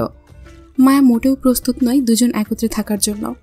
সেজন্য মায়া আতঙ্কিত ভঙ্গিতে আপত্তি জানাতে চেয়ে বলল, কি বলছেন এসব? আমি পারবো না। তোমার মতামত চাইনি, আমার ডিসিশন জানিয়েছি। Please shut up. হৃদের ধমকে মায়া গাল ফুলিয়ে বসল। হৃদকে আর রাগাতে চাইল না সে। এমনি সবাই জেনে গেছে ওদের সম্পর্কে। এখন নিশ্চয়ই হৃদ মায়াকে সময় দেবে না আলাদাভাবে। মায়া মন খারাপ করে জানতে চাইল, আমি কি আপনার মার সাথে থাকবো? হৃদ আগের ন্যায় বলল, না, আমার সাথে। মায়া কপাল কুঁচকে হৃদের দিকে তাকিয়ে সন্দেহ করে বলল, আপনি কি আমাকে আপনার ওই আলাদা বাড়িতে রাখতে চাইছেন কোনোভাবে? রাখতে চাইছি না, তুমি সেখানেই থাকবে আমার সাথে। মায়া নাকচ স্বরে তৎক্ষণাৎ আপত্তি জানিয়ে বলল, অসম্ভব, আমি আপনার সাথে ওই বাড়িতে একা থাকতে পারবো না কখনো। আমি আপনার আম্মুর সঙ্গে থাকবো, নয়তো না। হৃদ গাড়ির স্টিয়ারিং ঘোরাতে ঘোরাতে মায়ের দিকে তাকালো কপাল কুঁচকে। একটা ভ্রু উঁচিয়ে বলল, বিয়ে করেছি আমি বউকে মার সাথে রাখার জন্য? আমার বউ আমার সাথে থাকবে? মা জেদ করে বলল, আমি এত কিছু জানি না, আমি আন্টির সঙ্গেই থাকবো, নয়তো না। হৃদ মায়ের কথাই সামনের দিকে ঝুঁকে গেল। ড্রাইভিংয়ে মনোযোগ দিতে দিতে বলল, কথা কিছু বুঝে বলেন ম্যাডাম, আমার মধ্যে কিন্তু লজ্জার সিস্টেম ডাউনলোড নেই, চাইলে চেক করতে পারেন। আপনি যার সাথেই ঘুমান তার ঘর থেকেই ধরে আনবো আমি। সেটা নিশ্চয়ই আপনার জন্য ভালো হবে না, রাইট? হৃদের কথায় মায়ের নাকমুখ ছিটকে বলল, আপনি এত নির্লজ্জ! ছি! সমাজে আমি এমনিই বদনাম, বউয়ের জন্য না হয় আরও একটু বদনাম হলাম, সমস্যা কই? মায়া বুঝতে পারছে হৃদের সঙ্গে তর্ক করে সে পারবে না, তাই সে আপোষে হার মেনে নিয়ে বলল, আমরা এখন কই যাব? আমার ফ্ল্যাটে। মুরাদপুরে? কতদিন থাকবো? 2 দিন। কেন? কাজ আছে। কি কাজ? হৃদ মায়ের কথার উত্তর না দিয়ে গাড়ির স্টিয়ারিং ঘোরাতে লাগলো। হৃদকে উত্তর দিতে না দেখে মায়া বুঝতে পারল মায়ের কথার উত্তর দেবে না হৃদ। মায়া চুপচাপ বসে থাকতে না পেরে হৃদের ফোন চাইতেই হৃদ হাত বাড়িয়ে ডেস্কের উপর থেকে নিজের ফোনটা মায়াকে দিল লক খুলে। মায়া হৃদের ফোন হাতে নিতেই প্রথমে গ্যালারিতে ঢুকলো কি আছে দেখতে। সচরাচর হৃদের ফোনে তেমন কিছুই থাকে না, তাই মায়া তেমন কিছুই পেল না। শুধু হোয়াটসঅ্যাপ ফোল্ডারে মায়ের কিছু ছবি দেখল, যেগুলো মায়া নিজেই সময়ে সময়ে হৃদকে পাঠিয়েছিল। হৃদের নিজের ছবিও নেই ফোনে। সচরাচর সে কখনো ছবি টবি তোলে না, যার জন্য ফোনে তেমন ছবিও দেখা যায় না। তবে মায়া ভারী আশ্চর্য হলো কিছু একটা দেখে। হৃদের ফোনের ক্যামেরা ফোল্ডারে মায়ের বেশ কিছু নতুন ছবি দেখল সে, যেগুলো মায়া কখনো পাঠায়নি হৃদকে। এমনকি মায়া জানেও না এইসব ছবি হৃদের ফোনে কিভাবে আছে। ছবিগুলো দেখেই বোঝা যাচ্ছে এগুলো মায়ের অজান্তে তোলা হয়েছে বিভিন্ন সময়ে। মায়া গুনে গুনে 9টা ছবি পেল ওর নতুন। তার মধ্যে প্রায় সবগুলো ছবি কলেজ ড্রেস পরা। একটা ছবি মায়াকে ভীষণভাবে চমকিত করল। সেই সঙ্গে ছবিটা দেখে মনে পড়ে গেল সেই প্রথম দিনের দেখা পাঞ্জাবিওয়ালা হৃদ খানকে। নীল শাড়িতে মায়া কলেজের করিডোরে দাঁড়িয়ে হাতের চুড়িগুলোর দিকে তাকিয়ে আছে। দেখে মনে হচ্ছে মায়া ছবি তোলার জন্য এমনভাবে দাঁড়িয়েছে। দেখতে অসম্ভব সুন্দর হয়েছে ছবিটা। মায়ের নিজেকে এই ছবিতে ভীষণ সুন্দর লাগছে। কিন্তু এই ছবিটা তুলল কখন? মায়ের তো হৃদের সাথে প্রথম দিনের সাক্ষাৎকার ছিল কলেজের সেই নবীনবরণ অনুষ্ঠানে। তখন তো কেউ কাউকে চিনত না। তাহলে হৃদের ফোনে মায়ের তখনকার ছবি আসলো কোত্থেকে? এই ছবিটা তো মায়ের কাছেও নেই। তাহলে? মায়ের হৃদের দিকে ফোন দেখাতে দেখাতে ভারী আশ্চর্যের ন্যায় বলল, এই ছবিটা আপনার ফোনে কিভাবে আসলো? এটা তো আমাদের প্রথম দিনের সাক্ষাৎকারের ছবি ছিল, তাই না? আপনি তখনকার ছবি কই পেলেন? হৃদ জানতো মায়ের হৃদের ফোনে এই ছবি দেখে এমন কিছু একটাই প্রশ্ন করবে। সেজন্য হৃদের মধ্যে তেমন ভাবাবেগ দেখা গেল না, বরং স্বাভাবিকের ন্যায় স্টিয়ারিং ঘোরাতে ঘোরাতে বলল, তুলেছিলাম সেজন্য পেয়েছি। মায়া অস্থির ভঙ্গিতে বলল, তুলেছিলাম মানে? আপনি তুলেছিলেন এটা? হ্যাঁ। আপনি তখন আমাকে চিনতেন? না। তাহলে? সন্দেহ হয়েছিল। কি সন্দেহ করেছিলেন? আমি আপনার বউ হতে পারি এটা? হৃদের কথাই মায়ের মাঝে তীব্র থেকে তীব্র কৌতূহল দেখা গেল। সে বারবার প্রশ্ন করে বলল, আপনার আমার চেহারা মনে ছিল? আপনি তো বিয়ের রাতে ঠিকঠাক আমাকে দেখেননি। মনে ছিল না বলেই সেজন্য বারবার তোমাকে তোমার পরিচয় জিজ্ঞেস করছিলাম। কিন্তু তুমি তো ঘুরিয়ে ফিরিয়ে আমাকে মিথ্যে বলে যাচ্ছিলে। তোমার সম্পর্কে সত্যিটা জানা ছিল না বলেই আমার অনেকটা দিন লেগেছিল তোমাকে বের করতে। হৃদের কথায় মায়ের মাঝে আরও অস্থির উত্তেজিত অবস্থা দেখা গেল। আপনিও আমাকে খুঁজেছেন? আল্লাহ, আমি তো জানতামই না। কবে থেকে খুঁজেছেন? হৃদ মায়ের এই প্রশ্নের উত্তর দিতে না চেয়ে তেড়ামি করে বলল, জানি না। মায়া অস্থির ভঙ্গিতে পুনরায় বলল, প্লিজ প্লিজ বলুন না, এমন করছেন কেন? কবে থেকে খুঁজেছেন আমাকে? আমাদের বিয়ের পরদিন থেকেই? না। তাহলে কবে থেকে? তোমাকে দেখার পর মনে হয়েছে তোমার খোঁজ করা উচিত। মায়া পরপর প্রশ্ন করে বলল, তাহলে আমাকে কবে খুঁজে পেলেন? কবে জানতে পারলেন আমি আপনার বউ? যেদিন সকালে থাপ্পড় খেয়েছিলে সেই দিন। হৃদের কথায় মায়ের উচ্ছ্বাসিত মুখটা ফুস করেই নিভে গেল। মনে পড়ে গেল হৃদের হাতে 3টে থাপ্পড় খাওয়ার কথা। কেউ যে হারিয়ে যাওয়া বউকে খুঁজে পেয়ে মারতে পারে তা জানা ছিল না ওর। কই, মায়া তো হৃদকে মারেনি, বরং স্বামীর খোঁজ পেয়েছিল বলে পাগল পাগল হয়ে জড়িয়ে ধরেছিল। আর মায়ের তেরা স্বামী কি করলো? ওকে মারল। কই, সে মায়াকে আদর করবে বউ চিনতে পেরেছে বলে? তা না করে উল্টো মায়াকে মারল।